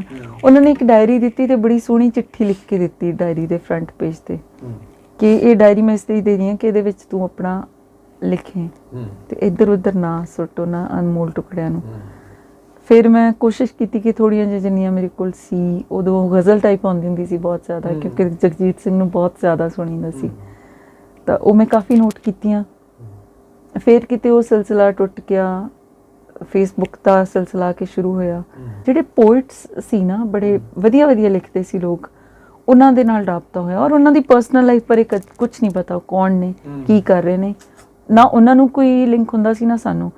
ਲੇਕਿਨ ਉਹਦੇ ਤੇ ਲਿਖਣ ਦੀ ਪ੍ਰੈਕਟਿਸ ਇੰਨੀ ਹੁੰਦੀ ਸੀ ਕਿ ਡੇਲੀ ਤੁਸੀਂ ਜੁਗਲਬੰਦੀਆਂ ਕਰ ਰਹੇ ਹੋ, ਦਿਨ 'ਚ 10 ਚੀਜ਼ਾਂ ਵੀ ਲਿਖ ਰਹੇ ਹੋ, ਔਰ ਉਹ ਫੋਨ ਦੇ ਵਿੱਚ ਸਟੋਰ ਕਰੀ ਜਾਣੀ ਆ, ਉਹ ਵੀ ਸੇਵ ਨਹੀਂ ਕਰਨੀ। ਉਹ ਵੀ ਫਿਰ ਰੇਡੀਓ ਦੇ ਨਾਲ ਗੱਲ ਚੱਲੇਗੀ, ਉਹ ਦੱਸਦੀ ਹੈ ਕਿ ਮੈਨੂੰ ਬਕਾਇਦਾ ਔਨਰ ਸ਼ਹਿਰ ਸੁਣ ਰਿਹਾ ਸੀ, ਤੇ ਮੈਨੂੰ ਸਹੁੰ ਖਵਾਈ ਗਈ ਸੀ ਪਰਵੇਜ਼ ਹੋਰਾਂ ਵੱਲੋਂ ਕਿ ਵਾਅਦਾ ਕਰਕੇ ਜਾਓ ਇੱਥੇ ਕਿ ਜੋ ਲਿਖ ਰਹੇ ਹੋ ਉਹਨੂੰ ਸੰਭਾਲੋਗੇ। ਫਿਰ ਉਸ ਤੋਂ ਬਾਅਦ ਸਿਲਸਿਲਾ ਹੋਇਆ ਕਿ ਮੈਂ ਮੇਰੇ ਰੇਡੀਓ ਦੇ ਥਰੂ ਇੱਕ ਫਰੈਂਡ ਬ੍ਰਦਰ ਬਣੇ, ਰੋਹਿਤ ਅਟਾਰੀ ਤੋਂ ਨੇ, ਅੱਜ ਕੱਲ੍ਹ ਕੈਨੇਡਾ 'ਚ ਹੁੰਦੇ ਨੇ। ਉਹਨਾਂ ਨੇ ਕਦੋਂ ਕਿਵੇਂ ਫੇਸਬੁੱਕ ਤੋਂ ਸਾਰਾ ਮੇਰਾ ਮੈਟਰ ਸਾਹਮਣਾ ਸ਼ੁਰੂ ਕੀਤਾ। ਉਦੋਂ ਰੋਮਨ 'ਚ ਲਿਖੀ ਦਾ ਸੀ, ਔਰ ਸਾਇਲੈਂਟ ਸੀਕ੍ਰੇਟ ਨਾਮ ਦੀ ਇੱਕ ਬੁੱਕ, ਮੈਨੂੰ ਰਫ ਬੁੱਕ ਕਹਿ ਸਕਦੇ ਹਾਂ, ਸਪਾਇਰਲ ਬਾਈਂਡਿੰਗ ਕੀਤੀ ਹੋਈ, ਪ੍ਰਿੰਟ ਆਊਟ ਕੀਤੇ ਹੋਈ, ਉਹ ਮੈਨੂੰ ਸਾਰੀ ਪ੍ਰਿੰਟ ਆਊਟ ਕਰਕੇ ਦਿੱਤੀ ਪਹਿਲੀ ਵਾਰ। ਤੇ ਮੇਰੇ ਤੋਂ ਵਾਅਦਾ ਲਿਆ ਕਿ ਹੁਣ ਇਹ ਰੂਟੀਨ ਨੂੰ ਤੁਸੀਂ ਅੱਗੇ ਕਾਇਮ ਰੱਖੋਗੇ। ਫਿਰ ਮੈਂ ਇੱਕ ਰੂਟੀਨ ਬਣਾਇਆ ਕਿ ਜੋ ਲਿਖਦੀ ਸੀ ਐਟਲੀਸਟ ਉਹਨੂੰ ਨੋਟਸ ਸੇਵ ਕਰਕੇ ਜਾਂ time to time print outs ਲੈ ਲੈਣੇ। ਸੋ ਉਹ ਆਉਂਦੇ ਫਿਰ 2008 ਦੇ ਵਿੱਚ ਮੇਰੀ ਪਹਿਲੀ ਕਵਿਤਾ ਦੀ ਕਿਤਾਬ ਆਈ, ਸੰਦਲੀ ਸਰਗੋਸ਼ੀਆਂ। ਸੰਦਲੀ ਸਰਗੋਸ਼ੀਆਂ ਆਪਾਂ ਜਾਣਦੇ ਹਾਂ ਕਿ ਵਿਸਪਰਸ ਜਾਂ ਕੰਨ ਵਿੱਚ ਕਹੀ ਜਾਣ ਵਾਲੀ ਗੱਲ, ਆਪਣੇਪਨ ਦੀ ਗੱਲ, ਖੂਬਸੂਰਤ ਜਿਹੜੀ ਗੱਲ ਹੋ ਸਕਦੀ ਹੈ ਜਿਹਦੇ 'ਚ ਕਲੇਸ਼ ਕੋਈ ਨਹੀਂ। ਤੇ ਸੰਦਲੀ ਸਾਨੂੰ ਪਤਾ ਹੀ ਹੈ ਸੰਦਲ ਦੀ ਮਹਿਕ ਵਾਲੀ ਹੈ ਨਾ, ਜਿਹੜੀ ਪੋਜ਼ਿਟਿਵ ਹੀ ਹੋ ਸਕਦੀ ਹੈ। ਸੋ ਕਿਤਾਬ ਸਾਰੀ ਹੈ ਹੀ ਇਸ ਬਾਰੇ ਕਿ ਪੋਜ਼ਿਟਿਵਿਟੀ ਦੇ ਵਿੱਚ, ਨੈਗੇਟਿਵਿਟੀ ਦੇ ਵਿੱਚ ਪੋਜ਼ਿਟਿਵਿਟੀ। ਇਹ ਵੀ ਹਿੰਦੀ 'ਚ ਆ, ਉਹਦੀ ਵੀ ਗੱਲ ਕਰਾਂਗੇ ਅੱਗੇ ਜਾ ਕੇ। ਇਹਦੇ ਪਿੱਛੇ ਵੀ ਜਿਹੜੇ ਅਮਲਤਾਸ ਦੀ ਗੱਲ ਹੈ ਨਾ, ਅਮਲਤਾਸ ਦੇ ਅੱਗੇ ਬੁੱਕ ਖੋਲੇ ਔਰ ਟੁਕੜਾ ਵੀ ਲਿਖਿਆ ਹੈ ਕਿ ख्यालों की तितलियों को जब भी बंदिशों की मुट्ठी में भींच लेती हूँ नामकूल फड़फड़ाती बहुत हैं। सो ਇਹ ਮੁੱਠੀਆਂ ਖੁੱਲ ਰਹੀਆਂ ਜਿਹੜੀਆਂ, ਉਹਦੇ 'ਚ ਅਮਲਤਾਸ ਹੀ ਤਿਤਲੀਆਂ ਵਾਂਗੂ ਦਿਖ ਰਿਹਾ। ਔਰ ਅਮਲਤਾਸ ਇੱਕ ਐਸਾ ਦਰਖਤ ਹੈ ਜਿਹੜਾ ਪਰ ਗਰਮੀ ਦੇ ਵਿੱਚ ਵੀ ਖਿੜਿਆ ਰਹਿੰਦਾ। ਸਾਰੀ ਵਨਸਪਤੀ ਸੁੱਕ ਚੁੱਕਦੀ ਹੈ, ਇਹ ਸਿਰਫ ਖਿੜਿਆ ਰਹਿੰਦਾ। ਔਰ ਯੈਲੋ ਕਲਰ ਹੈ ਦਾ ਰੇਡੀਅੰਸ એનર્ਜੀ ਦਾ ਕਲਰ ਹੈ ਨਾ। ਸੋ ਇਹ ਵੀ ਸਾਨੂੰ ਇਹ ਸੁਨੇਹਾ ਦਿੰਦਾ ਕਿ ਜਿੰਨੀ ਮਰਜ਼ੀ ਜ਼ਿੰਦਗੀ 'ਚ ਨੈਗੇਟਿਵਿਟੀ ਹੋਵੇ ਫਿਰ ਵੀ ਖਿੜੇ ਰਹਿਣਾ ਤੇ ਇੱਕ ਤਵਾਨਾਈ ਦਾ ਹੀ ਸੁਨੇਹਾ ਦੇਣਾ। ਮੈਨੂੰ ਯਾਦ ਹੈ ਮੈਂ ਫਰਸਟ ਸਟੈਂਡਰਡ ਦੇ ਵਿੱਚੋਂ ਫਰਸਟ ਆਈ ਤੇ ਮੈਨੂੰ ਰੇਡੀਓ ਮਿਲਿਆ, ਟਰਾਂਜ਼ਿਸਟਰ। ਅੱਛਾ। ਔਰ ਉਹ ਟਰਾਂਜ਼ਿਸਟਰ ਮੇਰੇ ਨਾਨੀ ਨੇ ਸੁਣਨਾ ਹੁੰਦਾ ਸੀ, ਵੀ ਅਨਪੜ੍ਹ ਸੀ ਲੇਕਿਨ ਹਰ ਖਬਰ ਉਹਨਾਂ ਨੂੰ ਪਤਾ ਹੁੰਦੀ ਸੀ ਕਿਉਂਕਿ ਉਹ ਵੀ ਖਬਰਾਂ ਦਾ ਬੁਲੇਟਿਨ ਕਦੇ ਮਿਸ ਨਹੀਂ ਸੀ ਕਰਦੇ, ਨਾਟਕ ਨਹੀਂ ਸੀ ਕਦੇ ਮਿਸ ਕਰਦੇ, ਜਾਂ ਫਿਰ 2:30 ਵਾਲੇ ਗਾਣੇ ਜਾਂ 2-3 ਆਉਣੇ ਆ ਜਾਂ ਦਿਹਾਤੀ ਪ੍ਰੋਗਰਾਮ ਆਉਣਾ। ਤਾਂ ਹਰ ਵੇਲੇ ਰੇਡੀਓ ਕੁਝ ਘੰਟੇ ਵਿੱਚੋਂ ਉਹਨਾਂ ਨੂੰ ਮਿਲਦਾ ਸੀ ਜਦੋਂ ਉਹਨਾਂ ਨੇ ਖਬਰਾਂ ਸੁਣਨੀਆਂ। ਦਿਹਾਤੀ ਪ੍ਰੋਗਰਾਮ ਲਾ ਕੇ ਆਪਣਾ ਕੰਮ ਕਰੀ ਜਾਣਾ, ਕੰਦੋਲੀ ਹੁੰਦੀ ਸੀ ਉਹਨਾਂ ਦੀ, ਉਹਨਾਂ ਨੇ ਆਪਣਾ ਚੁੱਲ੍ਹੇ ਤੇ ਕੰਮ ਕਰਨਾ ਤਾਂ ਉਹ ਲੱਗਿਆ ਰਹਿਣਾ, ਕੰਨਾਂ 'ਚ ਵੱਜਦਾ ਰਹਿੰਦਾ ਸੀ। ਉਸ ਤੋਂ ਇਲਾਵਾ ਸਕੂਲ ਤੋਂ ਬਾਅਦ ਰਾਤ ਸੌਣ ਤੱਕ ਜਿੰਨੀ ਦੇਰ ਵੀ ਮੈਂ ਜਾਗਦੀ ਰਹੀ ਹਾਂ ਤਾਂ ਮੇਰੇ ਲਾਗੇ ਰੇਡੀਓ ਵੱਜਦਾ ਰਿਹਾ। ਉਹ ਇੰਨੀ ਜ਼ਿਆਦਾ ਕਿਉਰੋਸਿਟੀ ਸੀ ਨਾ ਕਿ ਇਹ ਕੌਣ ਲੋਕ ਨੇ, ਕਿੱਧਰੋਂ ਦੀ ਗਏ ਆ ਇਹਦੇ ਅੰਦਰ, ਕਿੱਥੋਂ ਬੋਲ ਰਹੇ ਨੇ, ਸਹੀ ਇਹ ਬੱਚੇ ਹੈ ਤੇ ਸ਼ੌਕ ਹੁੰਦਾ ਵੀ ਮੈਂ ਵੀ ਬੋਲਾਂ, ਬੱਚੋਂ ਕੇ ਲਈ ਪ੍ਰੋਗਰਾਮ ਕਰ ਰਿਹਾ। ਇਸ ਤੋਂ ਸੋਹਣੀ ਤੇ ਕਵਿਤਾ ਮੈਨੂੰ ਬੋਲਣੀ ਆਉਂਦੀ ਹੈ, ਇਸ ਤੋਂ ਸੋਹਣਾ ਤੇ ਮੈਂ ਇਦਾਂ ਕਰ ਸਕਦੀ ਹਾਂ, ਮੈਂ ਕਦੋਂ ਕਰਾਂਗੀ। ਉਹ ਕਹਿੰਦੇ ਇੱਕ ਇੱਡਾ ਕੁ ਜ਼ਬਰਦਸਤ ਪੈਸ਼ਨ ਡਿਵੈਲਪ ਹੋ ਗਿਆ ਸੀ ਨਾ ਉਹਨਾਂ ਆਵਾਜ਼ਾਂ ਦੇ ਨਾਲ, ਤੇ ਉਹਨਾਂ ਦੇ ਲੈਅ ਦੇ ਵਿੱਚ, ਉਹਨਾਂ ਦੇ ਰਿਦਮ ਦੇ ਵਿੱਚ ਬੋਲ ਕੇ ਦੇਖਣਾ, ਉਸੇ ਤਰੀਕੇ ਬੋਲ ਕੇ ਦੇਖਣਾ। ਫਿਰ ਇੱਕ ਸਕੂਲ ਦੇ ਵਿੱਚ ਹੁੰਦਾ ਸੀ ਕਿ ਮੈਨੂੰ ਲੱਗਦਾ ਹੈ ਕਿ ਮੈਂ 6th ਤੋਂ ਲੈ ਕੇ 9th ਤੱਕ ਤੇ 10th 'ਚ ਤਕਰੀਬਨ ਲੇਕਿਨ 6th ਤੋਂ ਲੈ ਕੇ 9th ਤੱਕ ਹਰ ਸਬਜੈਕਟ, ਹਰ ਪੀਰੀਅਡ ਮੈਨੂੰ ਜਿੱਥੋਂ ਤੱਕ ਯਾਦ ਹੈ ਮੈਂ ਕਲਾਸ ਦੇ ਫਰੰਟ ਤੇ ਰਹਿ ਕੇ ਪੜ੍ਹ ਕੇ ਬੋਲਿਆ। ਸਾਰੇ ਸਬਜੈਕਟ, ਸਾਰੀਆਂ ਕਿਤਾਬਾਂ ਮੈਨੂੰ ਪੜ੍ਹ ਕੇ ਬੋਲਣੀਆਂ ਪੈਂਦੀਆਂ ਸੀ ਕਿਉਂਕਿ ਇੱਕ ਤਾਂ ਉਹ ਮੈਂ ਬੋਲਦੀ ਬਹੁਤ ਸਟਾਈਲ ਨਾਲ ਸੀ, ਉਹ 'ਚ ਜੋ ਡਾਇਲੋਗ ਆਉਣਾ, ਜਿਵੇਂ ਬੋਲਣਾ, ਜਿਸ ਤਰ੍ਹਾਂ ਨਰੇਸ਼ਨ ਹੋਣੀ। ਇੱਕ ਤਾਂ ਪ੍ਰੈਕਟਿਸ ਬਹੁਤ ਹੋ ਗਈ, ਇੱਕ ਮੇਰਾ ਸ਼ੌਕ ਪੂਰਾ ਹੁੰਦਾ ਰਹਿੰਦਾ ਸੀ ਤੇ ਟੀਚਰ ਨੂੰ ਫਾਇਦਾ ਹੋ ਜਾਂਦਾ ਸੀ ਕਿ ਇੱਧਰ ਪੜ੍ਹ ਰਹੀ ਹੈ ਤੇ ਨਾਲ ਈਵਨ ਮੈਨੂੰ ਯਾਦ ਹੈ ਮੈਂ +1 +2 ਦੇ ਵਿੱਚ ਵੀ ਇੰਗਲਿਸ਼ ਲੈਂਗੁਏਜ ਦਾ ਹੁੰਦਾ ਪੀਰੀਅਡ, ਮੈਨਨ ਸਰ ਹੁੰਦੇ ਸੀ, ਉਹ ਵੀ ਕਿਉਂਕਿ ਉਹਨਾਂ ਨੇ ਦੇਖ ਲਿਆ ਸੀ ਕਿ ਵਧੀਆ ਬੋਲਦੀ ਹੈ, ਉਹ ਵੀ ਅਕਸਰ ਮੇਰੇ ਤੋਂ ਬੁਲਵਾਉਂਦੇ ਹੁੰਦੇ ਸੀ। ਸੋ ਉਹ ਕਿਤੇ ਨਾ ਕਿਤੇ ਕੀੜਾ ਪਤਾ ਨਹੀਂ ਕਹਿਣਾ ਚਾਹੀਦਾ ਕਿ ਨਹੀਂ, ਕਿਉਂਕਿ ਕੀੜਾ ਇੱਕ ਨੈਗੇਟਿਵ ਵਰਡ ਹੈ, ਲੇਕਿਨ ਜ਼ੌਕ ਉਹ ਪਣਪ ਰਿਹਾ ਸੀ, ਹੈ ਨਾ। ਫਿਰ ਮੇਰਾ ਰਾਬਤਾ ਹੋਇਆ ਇੱਕ ਫੈਮਿਲੀ, ਬੇਦੀ ਫੈਮਿਲੀ ਹੈ, ਹੁਣ ਪਦਮ ਸ਼੍ਰੀ ਵੀ ਮਿਲਿਆ ਉਹਨਾਂ ਨੂੰ ਨਾ, ਡੀਲਿਟ ਕੀਤਾ ਹੋਇਆ ਉਹਨਾਂ ਨੇ। ਉਹਨਾਂ ਦੇ ਉਸ ਫੈਮਿਲੀ ਦੇ ਕਲੋਜ਼ ਰਹਿਣ ਦਾ ਮੌਕਾ ਮਿਲਿਆ 3-4 ਸਾਲ। ਉਹਨਾਂ ਨੂੰ ਪਤਾ ਲੱਗ ਗਿਆ ਸੀ ਕਿ ਮੈਂ ਲਿਖਦੀ ਹਾਂ ਤੇ ਲੇਕਿਨ ਲੁਕਾ ਕੇ ਲਿਖਦੀ ਹਾਂ। ਉਹਨਾਂ ਨੇ ਇੱਕ ਅੱਧੀ ਵਾਰੀ ਮੈਨੂੰ ਕਿਹਾ ਹੋਣਾ, ਜਾਂ ਉਹਨਾਂ ਨੇ ਬੋਲਦੇ ਕਿਤੇ ਦੇਖ ਲਿਆ ਕਿ ਇਹਨੂੰ ਬੋਲਣ ਦਾ ਸ਼ੌਕ ਹੈ, ਗਾਉਣ ਦਾ ਸ਼ੌਕ ਹੈ। ਹੁਣ ਮਿਸਿਸ ਬੇਦੀ ਮਿਊਜ਼ਿਕ ਦੇ ਮਾਹਿਰ ਸਨ, ਉਹਨਾਂ ਨੇ 25 ਇਅਰਸ ਉਦੋਂ ਤੱਕ, ਹੁਣ ਤਾਂ ਪਤਾ ਨਹੀਂ ਕਿੰਨਾ ਕਰ ਲਿਆ ਹੋਏਗਾ, ਗੁਰਬਾਣੀ ਵਿਚਾਰ ਪ੍ਰੋਗਰਾਮ ਕੀਤਾ ਹੋਇਆ ਸੀ। ਤੇ ਉਹਨਾਂ ਨੇ ਘਰ ਵਿੱਚ ਹੀ ਸੀ ਸਾਰੇ, ਕਿਉਂਕਿ ਦੋਨੋਂ ਪ੍ਰੋਫੈਸਰ ਸੀ। ਗੁਰਨਾਮ ਕੌਰ ਬੇਦੀ ਜੀ। ਉਹਨਾਂ ਨੂੰ ਜਦੋਂ ਪਤਾ ਲੱਗਿਆ ਕਿ ਗਾ ਲੈਂਦੀ ਹੈ ਤੇ ਉਹਨਾਂ ਨੇ ਮੇਰੇ ਗਾਉਣ ਦੇ ਸ਼ੌਕ ਦੇ ਉੱਪਰ ਵਰਕ ਕਰਨਾ ਸ਼ੁਰੂ ਕਰਤਾ। ਉਹਨਾਂ ਨੇ ਜਦੋਂ ਪਤਾ ਲੱਗਿਆ ਕਿ ਲਿਖ ਲੈਂਦੀ ਹੈ ਤੇ ਉਹਨਾਂ ਨੇ ਡੇਲੀ ਮੈਨੂੰ ਹੋਮਵਰਕ ਦੇਣਾ ਕਿ ਸ਼ਾਮ ਨੂੰ ਬਹਿਣਾ, ਆਪਾਂ ਚਾਹ ਵੀ ਪੀਣੀ ਹੈ ਤੇ ਤੂੰ ਨਵੀਂ ਕਵਿਤਾ ਵੀ ਲਿਖ ਕੇ ਲਿਆਂਗੀ ਤੇ ਉਹ ਵੀ ਸੁਣਨੀ ਹੈ। ਉਹ ਇੱਕ ਰੈਗੂਲਰਿਟੀ ਬਣ ਗਈ ਹੈ ਨਾ, ਇੱਕ ਟੀਚਰਸ ਵਾਲਾ ਕੰਮ ਉਹਨਾਂ ਨੇ ਕਰਨਾ ਸ਼ੁਰੂ ਕੀਤਾ। ਲੇਕਿਨ ਇੱਕ ਚੀਜ਼ ਮੈਨੂੰ ਯਾਦ, ਉਹਨਾਂ ਨੇ ਕਦੇ ਵੀ ਨਾ ਟੋਕਿਆ ਨਹੀਂ ਸੀ ਕਿ ਇੱਥੇ ਲੈ ਗਲਤ ਹੈ ਜਾਂ ਇੱਥੇ ਮੀਟਰ ਗਲਤ ਹੈ ਜਾਂ ਇੱਥੇ ਥਾਟ ਨਹੀਂ ਠੀਕ, ਟੋਕਿਆ ਕਦੇ ਨਹੀਂ। ਬਸ ਜੋ ਲਿਖਣਾ ਉਹਨਾਂ ਨੇ ਸੁਣ ਲੈਣਾ, ਕਹਿਣਾ ਲਿਖਦੇ ਜਾਓ, ਬਸ ਹੋਰ ਲਿਖੋ। ਉਹਨਾਂ ਨੇ ਮੈਨੂੰ ਰਿਕਮੈਂਡ ਕੀਤਾ ਆਕਾਸ਼ਵਾਣੀ ਦੇ ਲਈ। ਉਹਨਾਂ ਨੇ ਕਿਹਾ ਸੀ ਕਿ ਮੈਂ ਸਿਫਾਰਿਸ਼ ਕੋਈ ਨਹੀਂ ਕਰਨੀ, ਸਿਰਫ ਤੇਰਾ ਮੈਟਰ ਭੇਜਣਾ। ਤੇ ਮਿਸਿਸ ਬੇਦੀ ਪਹਿਲੀ ਵਾਰ ਮੇਰੇ ਨਾਲ ਗਏ ਆਕਾਸ਼ਵਾਣੀ, ਔਰ ਜਦੋਂ ਆਕਾਸ਼ਵਾਣੀ ਦੇ ਕੋਰੀਡੋਰਸ ਦੇ ਵਿੱਚ ਜਾ ਰਹੇ ਸੀ ਜਲੰਧਰ, ਤਾਂ ਸਾਡੇ ਕੰਨਾਂ 'ਚ ਆਵਾਜ਼ ਪਈ ਕਿ ਇਹ ਆਵਾਜ਼ ਤਾਂ ਬਹੁਤ ਜਾਣੀ ਪਛਾਣੀ ਹੈ। ਤਾਂ ਉਹ ਐਕਚੁਅਲੀ ਦਿਹਾਤੀ ਪ੍ਰੋਗਰਾਮ 'ਚ ਕੋਈ ਸੱਜਣ ਆਉਂਦੇ ਸੀ, ਅਵਿਨਾਸ਼ ਸੀ ਜਾਂ ਕਿਹੜੇ ਸੱਜਣ ਸੀ, ਹੁਣ ਮੈਂ ਕਾਫੀ ਪੁਰਾਣਾ ਹੋ ਗਿਆ। ਇੱਕ ਵਿਨਾਸ਼ ਭਾਖੜੀ ਸੀਗੇ, ਹਾਂਜੀ ਹੈਨਾ, ਇੱਕ ਠੰਡੂ ਰਾਮ ਹੁੰਦੇ ਸੀ, ਇਹਨਾਂ ਦਾ ਨਾਮ ਗੁਰਵਿੰਦਰ ਸਿੰਘ, ਮੈਨੂੰ ਹੁਣ ਯਾਦ ਨਹੀਂ ਕਿ ਉਹ ਕੌਣ ਸੱਜਣ ਸੀ, ਲੇਕਿਨ ਮੈਂ ਉਹਨਾਂ ਦੀ ਆਵਾਜ਼ ਸੁਣ ਕੇ ਪਹਿਚਾਣ ਲਿਆ ਸੀ ਕਿ ਕੌਣ ਹੈ। ਔਰ ਵੇਖ ਕੇ ਜਦੋਂ ਝਾਤੀ ਮਰੀ ਸ਼ੀਸ਼ੇ ਦੇ ਵਿੱਚੋਂ, ਤੇ ਬਹੁਤ ਜ਼ਿਆਦਾ ਐਕਸਾਈਟਮੈਂਟ ਜਿੱਦਾਂ ਹੁੰਦੀ ਨਾ, ਕਿ ਜਿਹਦੀਆਂ ਤੁਸੀਂ ਆਵਾਜ਼ਾਂ ਸੁਣਦੇ ਹੋ ਤੇ ਅੱਜ ਤੁਸੀਂ ਉੱਥੇ ਖੁਦ ਘੁੰਮ ਰਹੇ ਹੋ। ਤੇ ਉਹ ਕਹਿੰਦੇ ਨੇ ਉਹਦਾ ਡਾਇਲੌਗ ਨਹੀਂ ਹੈ ਜਿਹੜਾ ਓਮ ਸ਼ਾਂਤੀ ਓਮ ਦੇ ਵਿੱਚ, ਸ਼ਿੱਦਤ ਸੇ ਕਿਸੇ ਚੀਜ਼ ਕੋ ਚਾਹੋ ਤਾਂ ਪੂਰੀ ਕਾਇਨਾਤ ਤੁਹਾਨੂੰ ਮਿਲਾਉਣ ਵਿੱਚ ਹੋ ਜਾਂਦੀ। ਫਿਰ ਜਦੋਂ ਮੈਨੂੰ ਕਲਾਮੇ ਸ਼ਾਇਰ ਪ੍ਰੋਗਰਾਮ ਰਿਕਾਰਡ ਕਰਨ ਦਾ ਮੌਕਾ ਮਿਲਿਆ ਤੇ ਮੈਂ ਪਹਿਲੇ ਟੇਕ ਦੇ ਵਿੱਚ ਸਾਰਾ ਪਰਫੈਕਟਲੀ ਕਰ ਲਿਆ। ਬਹੁਤ ਸ਼ਾਬਾਸ਼ ਮਿਲੀ, ਜਿਹੜੇ ਪ੍ਰੋਡਿਊਸਰ ਸੀ ਬੇਦੀ ਸਾਹਿਬਾ ਤੋਂ ਵੀ ਬੜੀ ਸ਼ਾਬਾਸ਼ ਮਿਲੀ। ਉਹਨਾਂ ਨੇ ਕਿਹਾ ਹੁਣ ਆਪਾਂ ਤੋੜ ਦਿੱਤਾ, ਹੁਣ ਅੱਗੇ ਤੁਰਨਾ ਤੇਰਾ ਆਪਣਾ ਕੰਮ ਹੈ, ਸਾਡਾ ਕੰਮ ਇੱਥੇ ਖਤਮ ਹੋ ਗਿਆ। ਕਈ ਵਾਰ ਫਿਰ ਮੈਂ ਕਲਾਮੇ ਸ਼ਾਇਰ ਪ੍ਰੋਗਰਾਮ ਦੇ ਵਿੱਚ ਗਈ, ਕਹਾਣੀ ਰਿਕਾਰਡ ਕਰਨ ਦੇ ਵਿੱਚ ਵੀ ਗਈ, ਲੇਕਿਨ ਬਹੁਤ ਜ਼ਿਆਦਾ ਰੈਗੂਲਰ ਨਹੀਂ ਹੋ ਸਕੀ। ਫਿਰ ਮੈਨੂੰ ਪਤਾ ਸੀ ਕਿ ਅੰਮ੍ਰਿਤਸਰ ਦੇ ਵਿੱਚ FM ਸਟੇਸ਼ਨਸ ਖੁੱਲ੍ਹਣੇ ਆ, ਤੇ ਮੈਂ ਮਲਟੀਮੀਡੀਆ ਫੋਨ ਪਹਿਲਾਂ ਹੀ ਲੈ ਲਿਆ ਹੋਇਆ ਸੀ। ਉਸ ਟਾਈਮ ਤੇ ਨਹੀਂ ਸੀ ਚੱਲਦੇ ਜ਼ਿਆਦਾ, ਬੜੀ ਵੱਡੀ ਗੱਲ ਲੱਗਦੀ ਹੁੰਦੀ ਸੀ, ਨੋਰਮਲ ਹੁੰਦੇ ਸੀ ਸਾਡੇ ਕੋਲ ਛੋਟੇ ਫੋਨ, ਲੇਕਿਨ ਮੈਂ ਪਹਿਲਾਂ ਹੀ ਲੈ ਲਿਆ ਸੀ। ਔਰ ਉਹਨੂੰ ਹਰ ਵੇਲੇ ਦੇਖਦੇ ਰਹਿਣਾ ਟਿਊਨ ਕਰਕੇ, ਕਿ ਗੱਡੀ ਵਿੱਚ ਵੀ ਜਾਣਾ ਤੇ ਜਿਉਂ ਬਾਰਡਰ ਲੱਗੇ ਜਾਣਾ। ਉਹ ਮੇਰੀ ਅੱਜ ਵੀ ਆਦਤ ਹੈ, ਸਕੈਨਿੰਗ ਤੇ ਲਗਾ ਦੇਣੀ। ਕਈ ਵਾਰੀ 10 ਚੈਨਲ ਪਕੜ ਰਿਹਾ ਹੁੰਦਾ, ਕਿ ਕੁਝ ਸੈਕਿੰਡਸ ਦਾ ਤੁਸੀਂ ਸੁਣਦੇ ਹੋ, ਲੇਕਿਨ ਰੂਹ ਨੂੰ ਬਹੁਤ ਸਰੂਰ ਆ ਜਾਂਦਾ ਕਿ ਸੁਣਿਆ, ਹੈ ਨਾ। ਉਹਦੇ ਨੂੰ ਲਗਾ ਕੇ ਦੇਖਦੇ ਰਹਿਣਾ। ਔਰ ਜਿਸ ਦਿਨ ਖਬਰ ਆਈ ਮਾਈ FM ਚੈਨਲ ਸੀ, ਪਹਿਲੀ ਵਾਰ ਔਨ 에ਅਰ ਗਿਆ, ਤੇ ਮੈਂ ਪਹਿਲੀ ਵਾਰੀ ਪਾਰਟਿਸਿਪੇਟ ਕਰ ਲਿਆ। ਔਰ ਗੱਲਬਾਤ ਚੰਗੀ ਹੋਈ ਤੇ ਪਹਿਲੀ ਵਾਰੀ ਹੀ ਮੇਰਾ ਪ੍ਰਾਈਜ਼ ਅਨਾਉਂਸ ਹੋ ਗਿਆ। ਔਰ ਉਸ ਤੋਂ ਬਾਅਦ ਉਹਨਾਂ ਦੇ ਉੱਥੇ ਗੱਲ ਚੱਲੀ ਹੋਣੀ ਆ, ਸਿਮਰਨ ਜੀ ਹੁੰਦੇ ਸੀ, ਹੁਣ ਦਿੱਲੀ ਹੁੰਦੇ ਨੇ ਪਿਕ FM ਦੇ ਵਿੱਚ। ਤਾਂ ਉਹਨਾਂ ਨੇ ਮੇਰੇ ਤੋਂ ਤਾਂ ਖੈਰ ਬਹੁਤ ਛੋਟੀ ਦੀਦੀ ਕਹਿੰਦੀ ਹੈ ਮੈਨੂੰ, ਬਹੁਤ ਬੱਚੀ ਸੀ, ਹੈ ਨਾ, ਬਹੁਤ ਨੇਕ ਬੱਚੀ, ਟੈਲੈਂਟਡ।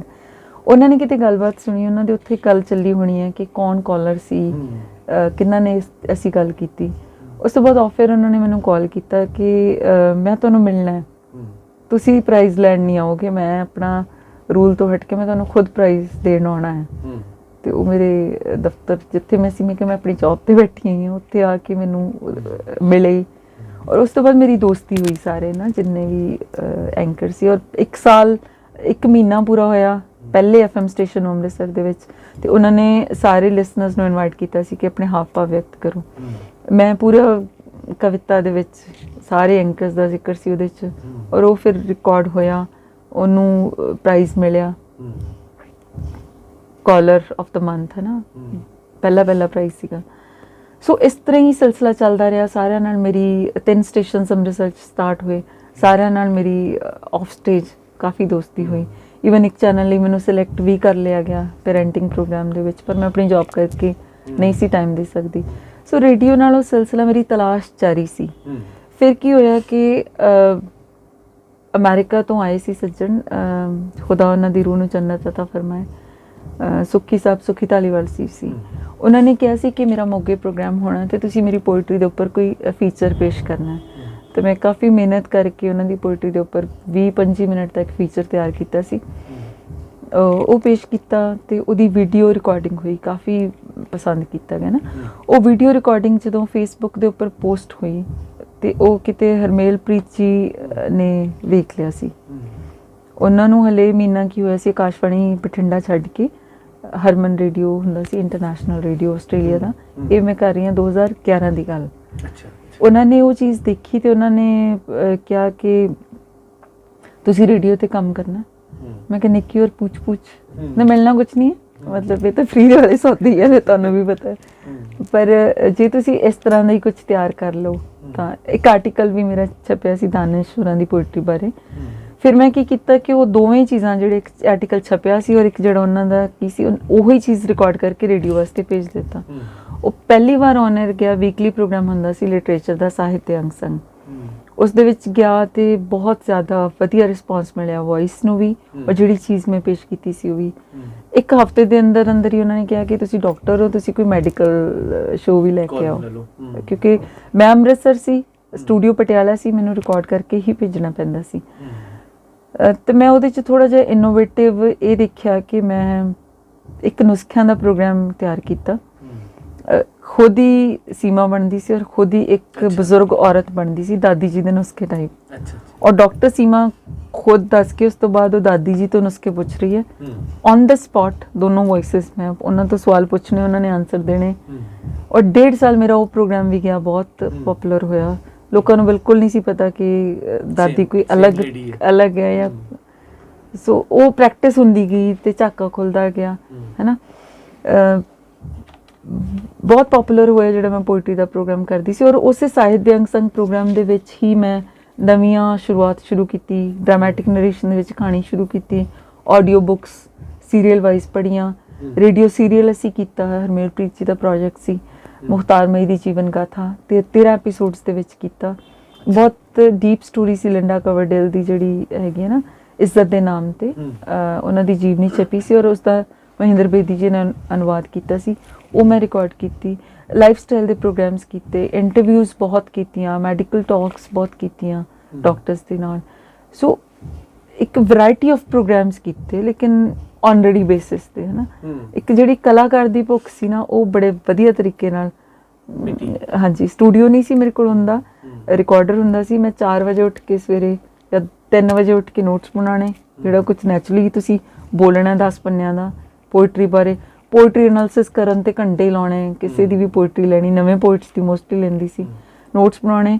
4 ਵਜੇ ਬਾਬਾ ਜੀ ਦੇ ਲੱਗਣ ਤੋਂ ਪਹਿਲਾਂ ਰਿਕਾਰਡਿੰਗ ਕਰ ਲੈਣੀ, ਤਾਂ ਕਿ ਵਿੱਚ ਜਨੂਨ ਸੀ ਬਹੁਤ ਜ਼ਿਆਦਾ, ਲੇਕਿਨ ਉਹਦੇ ਨਾਲ ਪ੍ਰੈਕਟਿਸ ਹੋਈ। ਫਿਰ ਹਰਮਨ ਰੇਡੀਓ ਤੇ 2-2.5 ਸਾਲ ਕੀਤਾ, ਰਾਬਤਾ ਰੇਡੀਓ ਦੇ ਨਾਲ ਕੀਤਾ, ਫਿਰ ਰੇਡੀਓ ਪੰਜਾਬ ਟੁਡੇ ਦੇ ਨਾਲ ਕਾਫੀ ਕੰਮ ਕੀਤਾ। ਔਰ ਇੰਨੇ ਦੌਰ ਦੇ ਵਿੱਚ ਕਲਾਸਿਕ ਰਾਈਟਰਸ ਵੀ ਜਿਹੜੇ ਨਾਨਕ ਸਿੰਘ ਜੀ, ਪ੍ਰੀਤ ਲੜੀ ਹੋਰੀ ਨੇ, ਸਮਕਾਲੀ ਰਾਈਟਰਸ, ਪ੍ਰਵਾਸੀ ਰਾਈਟਰਸ, ਬਹੁਤ ਸਾਰੇ ਰਾਈਟਰਸ ਨੂੰ ਉਹਨਾਂ ਦੀਆਂ ਕਹਾਣੀਆਂ ਰਿਕਾਰਡ ਕੀਤੀਆਂ। ਹੁਣ ਤੇ ਮੈਨੂੰ ਵੀ ਨਹੀਂ ਯਾਦ ਕਿੰਨੀ ਗਿਣਤੀ ਹੋਗੀ। Articles, features, radio features, interviews, ਆਪਣਾ ਹੀ ਸਟਾਈਲ ਹੈ ਨਾ ਬਿਲਕੁਲ ਕਹਿਣ ਦਾ ਜਿਹੜਾ। ਜੀ ਜੀ, ਉਹ ਕਿਉਂਕਿ ਤੁਹਾਡੇ ਕੋਲ ਡਰਾਮਾ ਤਾਂ ਕਰ ਨਹੀਂ ਸਕਦੇ ਤੁਸੀਂ, ਔਰ ਇੱਕ ਵੌਇਸ ਐਕਟਰ ਜਿਹੜਾ ਸੀਗਾ ਮੇਰੇ ਅੰਦਰ ਦਾ, ਉਹ ਵੀ ਟਿਕਟ ਨਹੀਂ ਸੀ ਦਿੰਦਾ। ਤੁਹਾਨੂੰ ਮੈਂ ਦੱਸਿਆ ਕਿ ਸਕੂਲ ਤੋਂ ਸ਼ੁਰੂ ਹੋ ਗਿਆ ਸੀ ਡਾਇਲੌਗਸ ਨੂੰ ਉਸੇ ਤਰ੍ਹਾਂ ਬੋਲਣਾ, ਤੇ ਇਕੱਲਾ ਆਪੇ ਡਾਇਰੈਕਟ ਕਰਨਾ, ਆਪੇ ਕਰਨਾ। ਫਿਰ ਉਹ ਮੈਂ ਖੁਦ ਹੀ ਇੱਕ ਆਈਡੀਆ ਇਜਾਦ ਕੀਤਾ ਕਿ ਜਿਹਦੇ 'ਚ 10 ਕੈਰੈਕਟਰਸ ਨੇ ਤੇ ਮੈਂ 10 ਆਪੇ ਹੀ ਬੋਲ ਲੈਣੇ, ਹੈ ਨਾ, ਆਪੇ ਹੀ ਉਹਨਾਂ ਦਾ ਉਹਨਾਂ ਨੂੰ ਰਿਕਾਰਡ ਕਰਨਾ ਉਹਨਾਂ ਦਾ। ਹਾਂਜੀ, ਇਹ ਸਭ ਕੁਝ ਕਰਦੇ ਹੋਏ ਜਦੋਂ ਲਾਈਵ ਕਾਲਸ ਦਾ ਸਿਲਸਿਲਾ ਸੀ ਤੇ ਮੇਰੇ ਮਾਈਂਡ 'ਚ, ਕਿਉਂਕਿ PTV ਨਾਲ ਰਾਬਤਾ ਪਹਿਲਾਂ ਦਾ ਸੀ, ਔਰ ਮਨ 'ਚ ਨਾ ਬੜਾ ਜ਼ਿਆਦਾ ਹੁੰਦਾ ਸੀ ਕਿ ਸਾਡੀ ਬੋਲੀ ਇੱਕ ਹੈ ਔਰ ਉਹਨਾਂ ਦੀ ਕਵਿਤਾ ਬੜੀ ਸੋਹਣੀ ਹੈ, ਤੇ ਗੱਲਾਂ ਸੁਣਨੀਆਂ ਚਾਹੁੰਦੇ ਸੀ ਨਾ, ਕਿਉਂਕਿ ਰੇਡੀਓ ਨਾਲ ਬਹੁਤ ਨਾਤਾ ਸੀ।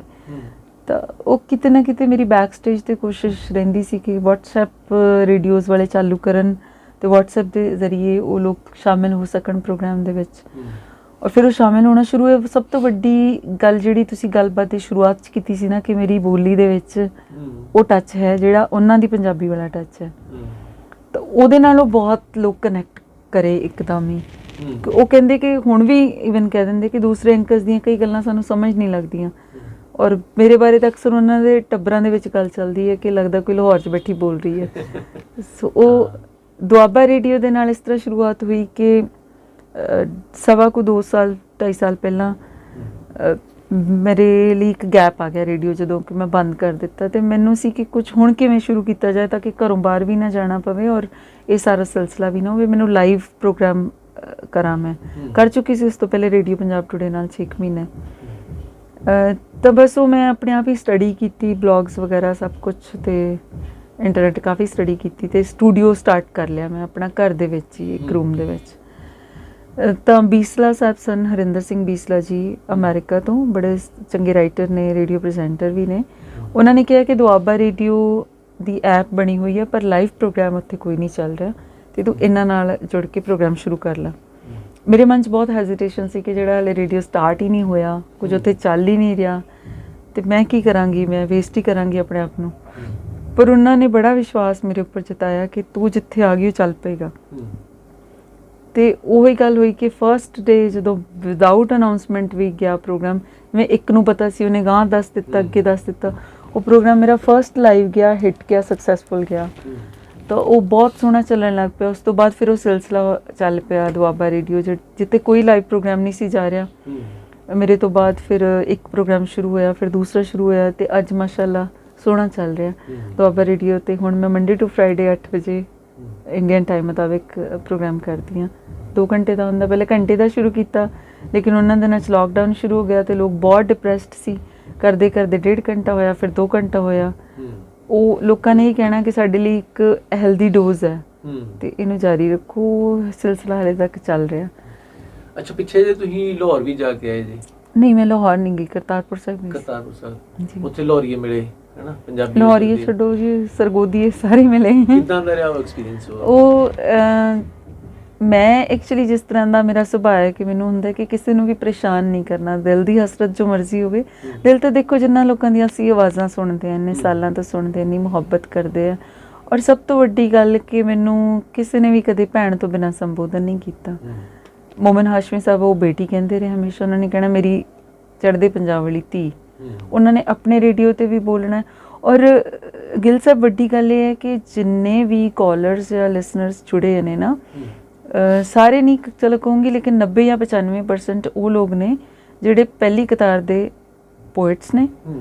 ਔਰ ਉਹਨਾਂ 'ਚੋਂ ਮੈਕਸਿਮਮ ਲੋਕ ਰੇਡੀਓ ਪ੍ਰੈਜ਼ੈਂਟਰਸ ਨੇ, ਆਪਣੇ ਆਪਣੀ ਜਗ੍ਹਾ 'ਤੇ ਰੇਡੀਓ ਪ੍ਰੈਜ਼ੈਂਟ ਕਰ ਰਹੇ ਨੇ, ਲੇਖਕ ਨੇ, ਜਾਂ ਫਿਰ ਐਡੇ ਕੁਝ ਜ਼ਬਰਦਸਤ ਸਰੋਤੇ ਨੇ ਜਿਹੜੇ ਆਪਣੇ ਆਪਣੇ ਸ਼ਹਿਰਾਂ ਦੇ ਰੇਡੀਓ ਲਿਸਨਰ ਕਲੱਬਸ ਦੇ ਨੁਮਾਇੰਦੇ ਨੇ। ਭਾਵੇਂ ਉਹ ਸਿਆਲਕੋਟ ਦੇ ਹੋਵੇ, ਭਾਵੇਂ ਬਹਾਵਲ ਨਗਰ ਦੇ ਹੋ ਜਾਣ, ਜਾਂ ਲਾਹੌਰ ਦੇ, ਸਰਗੋਦਾ, ਮਲਤਾਨ, ਜਿੱਥੇ ਵੀ ਚਲੇ ਜਾਓ ਤੁਸੀਂ, ਸ਼ੱਕਰਗੜ੍ਹ, ਹੈ ਨਾ, ਸਾਰੇ ਇਹ ਲੋਕ ਬਹੁਤ ਕਰੀਮ ਜਿਹਨੂੰ ਆਪਾਂ ਕਹਿੰਦੇ ਨਾ, ਉਹ ਲੋਕ। ਔਰ ਸਾਰੇ ਹੀ ਭੈਣ ਕਹਿ ਕੇ ਸੰਬੋਧਨ ਕਰਦੇ ਸੀ। ਤੇ ਇੱਕ ਮੇਰੀ ਬਚਪਨ ਤੋਂ ਹਸਰਤ ਹੁੰਦੀ ਸੀ, ਮੈਨੂੰ ਕੋਈ ਪੁੱਛਦਾ ਸੀ ਨਾ ਫੋਰਨ ਕਿੱਥੇ ਜਾਣਾ ਚਾਹੁੰਦੇ ਹੋ, ਕਿਉਂਕਿ ਬਹੁਤ ਨਾਤਾ ਸੀ, ਸੁਣਦੇ ਰਹਿੰਦੇ ਸੀ, ਦੇਖਦੇ ਰਹਿੰਦੇ ਸੀ ਟੀਵੀ ਵਗੈਰਾ। ਮੈਂ ਕਹਿਣਾ ਮੈਂ ਲਾਹੌਰ ਜਾਣਾ ਜਾਂ ਮੈਂ ਉੱਧਰ ਜਾ ਕੇ ਵੇਖ ਕੇ ਆਉਣਾ। ਮੈਂ ਆਪਣੇ ਆਪ ਨੂੰ ਨਾ ਇੱਕ ਗੱਲ ਕਹਿੰਦੇ ਨਾ, ਅਸੀਂ ਆਟੋ ਟਿਊਨਿੰਗ ਕੀਤੀ ਹੋਈ ਸੀ ਕਿ ਪਾਰਟੀਸ਼ਨ ਦੇ ਟਾਈਮ 'ਤੇ ਨਾ ਹੋਇਆ ਇੱਦਾਂ ਹੋਏਗਾ ਕਿ ਮੈਂ ਆਪਣੇ ਪਰਿਵਾਰ ਨਾਲ ਆ ਰਹੀ ਹੋਊਂਗੀ, ਰਸਤੇ 'ਚ ਮੇਰੀ ਡੈਥ ਵਗੈਰਾ ਹੋ ਗਈ ਹੋਣੀ ਹੈ ਤੇ ਉੱਥੇ ਚਲੋ ਮੇਰਾ ਹੋ ਗਿਆ ਹੋਣਾ ਜੋ ਹੋਣਾ, ਤੇ ਮੈਂ ਕਿਤੇ ਨਾ ਕਿਤੇ ਉੱਧਰ ਰਹਿੰਦੀ ਹੋਵਾਂਗੀ ਪਹਿਲਾਂ। ਜਾਂ ਅਕਸਰ ਮੇਰੇ ਆਸ-ਪਾਸ ਵਾਲਿਆਂ ਨੂੰ ਹੁੰਦਾ ਹੈਗਾ ਵੀ ਇਹ ਨਾ ਹੋਏ ਕਿਤੇ। ਤੇ ਉਹ ਆਟੋਮੈਟਿਕਲੀ ਉਹ ਸੀ ਲਗਨ, ਹੈ ਨਾ, ਸਾਂਝ ਦੀ ਗੱਲ, ਸੁਣਨਾ, ਲੋਕਾਂ ਨੂੰ ਵੇਖਣਾ। ਅੱਛਾ, ਇਹ ਫਲਾਣੇ ਦਾ ਸ਼ਹਿਰ ਹੈ, ਇਹ ਬਾਬਾ ਨਾਨਕ ਦੀ ਧਰਤੀ ਹੈ, ਇਹ ਗੁਰੂਆਂ ਦੀ ਧਰਤੀ ਹੈ, ਇਹ ਫਲਾਣੇ ਸ਼ਾਇਰ ਦੀ ਧਰਤੀ ਹੈ, ਫਲਾਣੇ ਐਕਟਰ ਦੀ ਧਰਤੀ ਹੈ। ਤਾਂ ਜਦੋਂ ਕਰਤਾਰਪੁਰ ਸਾਹਿਬ ਦਾ ਬਣਿਆ ਤੇ ਸਾਰੇ ਲੋਕ ਬਹੁਤ ਐਕਸਾਈਟਿਡ ਸੀਗੇ, ਲੇਕਿਨ ਮੇਰੇ ਮਨ 'ਚ ਇੱਕ ਸੀ ਕਿ ਮੈਂ ਪਰੇਸ਼ਾਨ ਨਹੀਂ ਕਰਨਾ। ਤੇ ਮੈਨੂੰ ਪਤਾ ਹੈ ਕਿ ਵਰਕਿੰਗ ਡੇ ਹੈ, ਸਾਰੇ ਲੋਕ ਛੱਡ ਕੇ ਆਉਣਗੇ। ਹੁਣ ਜੇ ਅਸੀਂ ਇੱਥੇ ਬੈਠੇ ਕਹੀਏ ਕਿ ਅਸੀਂ ਅੰਮ੍ਰਿਤਸਰ 'ਚ ਭਾਵੇਂ ਸਰਹੱਦੀ ਇਲਾਕੇ 'ਚ ਬੈਠੇ ਹਾਂ, ਕੋਈ ਆ ਰਿਹਾ ਤੇ ਜਾਂ ਕੋਈ ਸਾਨੂੰ ਸਾਊਥ ਤੋਂ ਮਿਲਣ ਆ ਰਿਹਾ, ਚੰਡੀਗੜ੍ਹ ਆ ਰਿਹਾ, ਅੰਬਾਲੇ ਆ ਰਿਹਾ, ਤੇ ਅਸੀਂ ਜਾ ਸਕਦੇ ਹਾਂ, ਆਪਣਾ ਕੰਮ ਕਾਰ ਛੱਡ ਕੇ ਨਹੀਂ ਜਾ ਸਕਦੇ। ਲੇਕਿਨ ਮੈਂ ਨਹੀਂ ਸੀ ਕਿਸੇ ਨੂੰ ਵੀ ਜ਼ੋਰ ਦੇ ਕੇ ਕਿਹਾ, ਮੈਂ ਇਹ ਜ਼ਰੂਰ ਸੀ ਹਸਰਤ ਕਿ ਹਾਂ ਦਿਲ ਕਰਦਾ ਸਾਰੀਆਂ ਆਵਾਜ਼ਾਂ ਨੂੰ ਮਿਲ ਸਕੀਏ। ਪਰ ਤੁਸੀਂ ਉਹਨਾਂ ਦੀ ਸ਼ਿੱਦਤ ਦੇਖੋ ਕਿ 500 ਕਿਲੋਮੀਟਰ, 600 ਕਿਲੋਮੀਟਰ ਚੱਲ ਕੇ ਸਵੇਰ ਦੇ 4 ਵਜੇ ਚੱਲੇ। ਮੈਂ ਤਾਂ ਇੱਥੋਂ 9 ਵਜੇ ਚੱਲੀ ਹੋਵਾਂਗੀ, ਉਹ ਲੋਕ 4 ਵਜੇ ਦੇ ਚੱਲੇ ਹੋਏ। ਔਰ ਫਿਰ ਕਿੰਨੀ ਟਿਕਟਸ ਹੈ, ਟੈਕਸੀਸ ਕਰਾ ਕੇ ਲੋਕ ਆਏ ਨੇ, ਕੰਮ ਛੱਡ ਕੇ ਆਏ ਨੇ, ਔਰ ਇੰਨੇ ਲੋਕ ਆ ਗਏ ਨੇ ਉੱਥੇ। ਔਰ ਮੇਰੇ ਲਈ ਉਹ ਮੂਮੈਂਟ ਇੱਕ ਹੁੰਦਾ ਨਾ, ਉਹ ਅਬਵ ਐਕਸਪੈਕਟੇਸ਼ਨਸ। ਮੈਂ ਨਹੀਂ ਸੀ ਸੋਚਿਆ, ਮੇਰੇ ਫਾਦਰ ਪਹਿਲਾਂ ਜਾਣਾ ਨਹੀਂ ਸੀ ਚਾਹ ਰਹੇ, ਕਹਿੰਦੇ ਇਸ ਉਮਰ 'ਚ ਮੈਂ ਕੀ ਜਾਵਾਂਗਾ, ਪਰ ਉਹ ਕਿਉਂਕਿ ਬੇਟਾ ਔਰ ਮੈਂ ਇਕੱਲੇ ਜਾ ਰਹੇ ਸੀ ਤੇ ਕਹਿੰਦੇ ਚਲੋ ਚੱਲਦੇ ਹਾਂ। ਲੇਕਿਨ ਉਹਨਾਂ ਲਈ ਵੀ ਉਹ ਯਾਦਗਾਰ ਹੋ ਗਿਆ ਇਸ ਉਮਰ ਦੇ ਵਿੱਚ ਨਾ, ਕਿ ਅਸੀਂ ਜਦੋਂ ਜਾ ਰਹੇ ਹਾਂ, ਫੁੱਲਾਂ ਦੀ ਵਰਖਾ ਸ਼ੁਰੂ ਹੋ ਗਈ, ਹਾਰ ਪਾਏ ਜਾ ਰਹੇ ਆ, ਫਿਰ ਆਫੀਸ਼ੀਅਲ ਸਵਾਗਤ ਹੋਇਆ, ਤੁਹਾਨੂੰ ਸਰੋਪਾ ਉਹ ਪਿਆ ਅੰਦਰ। ਫਿਰ ਉਹਨਾਂ ਲੋਕਾਂ ਨੇ ਕਿਹਾ ਕਿ ਸਾਨੂੰ ਦਰਬਾਰ ਸਾਹਿਬ ਦੇ ਉੱਪਰ ਜਾਣਾ ਅਲਾਉਡ ਨਹੀਂ ਹੈ ਦੂਸਰੇ ਮਜ਼ਹਬ ਨੂੰ, ਕਿਉਂਕਿ ਤੁਹਾਨੂੰ ਰੀਤ ਨਹੀਂ ਪਤਾ ਹੁੰਦੀ ਕਿਵੇਂ ਕਰਨਾ। ਲੇਕਿਨ ਉਸ ਦਿਨ ਸਾਰਿਆਂ ਨੂੰ ਇਜਾਜ਼ਤ ਮਿਲੀ, ਸਾਰੇ ਜਣੇ ਗਏ।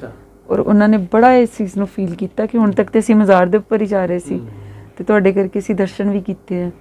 ਫਿਰ ਉਸ ਤੋਂ ਬਾਅਦ ਉਹਨਾਂ ਨੇ, ਮੈਨੇਜਮੈਂਟ ਨੇ ਦੇਖਿਆ ਕਿ ਬਹੁਤ ਸ਼ਿੱਦਤ ਨਾਲ ਲੋਕ ਮਿਲ ਰਹੇ ਨੇ, ਬਹੁਤ ਸ਼ਿੱਦਤ ਨਾਲ ਉਹਨਾਂ ਨੇ ਐਸਕੌਰਟ ਕੀਤਾ। ਖੁਦ ਕਹਿ ਰਹੇ ਸੀ ਇੱਧਰ ਚਲੋ, ਹੁਣ ਇੱਧਰ ਚਲੋ।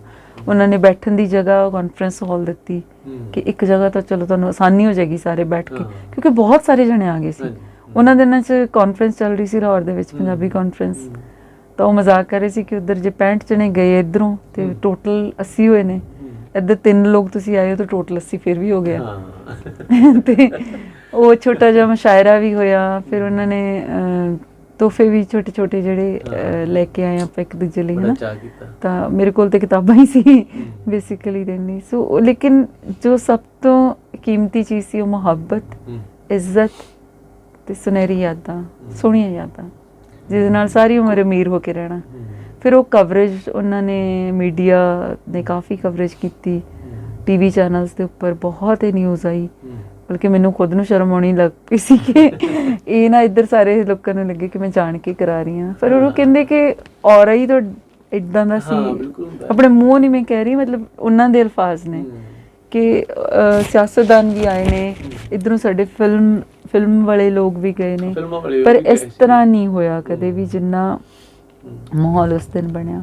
ਬਹੁਤ ਯਾਦਗਾਰ ਰਿਹਾ। ਅੱਛਾ, ਉਧਰ ਦੀ ਕਵਿਤਾ ਤੇ ਇੱਧਰ ਦੀ ਕਵਿਤਾ 'ਚ ਕੋਈ ਫਰਕ ਲੱਗਦਾ ਤੁਹਾਨੂੰ? ਇਮਾਨਦਾਰੀ ਨਾਲ ਦੱਸਿਓ ਵੀ ਜਾਂ ਬੈਟਰ ਆ ਜਾਂ ਸਾਡੀ ਬੈਟਰ ਆ ਜਾਂ ਉਹਨਾਂ ਦੀ? ਦੇਖੋ, ਮੇਰੇ ਤੇ ਇਲਜ਼ਾਮ ਪਹਿਲਾਂ ਵੀ ਲੱਗਦਾ ਤੇ ਹੁਣ ਵੀ ਲੱਗੇਗਾ ਇਸ ਇੰਟਰਵਿਊ ਤੋਂ ਬਾਅਦ ਵੀ ਕਿ ਮੈਂ ਸ਼ਾਇਦ ਬਾਇਸਡ ਹੋ ਕੇ ਉੱਧਰਲੀ ਗੱਲ ਕਰਦੀ ਹਾਂ।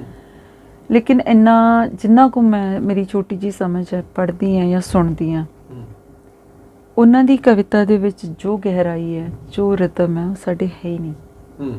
ਸਾਡੇ ਮੀਟਰ ਨਾਪ ਕੇ ਲਿਖ ਰਹੇ ਨੇ, ਤੱਕੜੀ ਫੜੀ ਹੋਈ ਹੈ, ਇੱਧਰ ਉੱਧਰ ਤੋਲ ਨਾ ਹੋਵੇ, ਲੇਕਿਨ ਉਹ 'ਚ ਖਿਆਲ ਤੇ ਹੈ ਹੀ ਨਹੀਂ ਕੋਈ। ਬਹੁਤੇ ਲੋਕਾਂ ਦਾ, ਸਾਰਿਆਂ ਦਾ ਨਹੀਂ ਮੈਂ ਕਹਿੰਦੀ, ਸਾਡੇ ਲੋਕ ਬਾਬੇ ਲੋਕ ਵੀ ਨੇ, ਬਟ ਮੈਜੋਰਿਟੀ ਦੀ ਗੱਲ ਕਰ ਰਹੀ ਹਾਂ।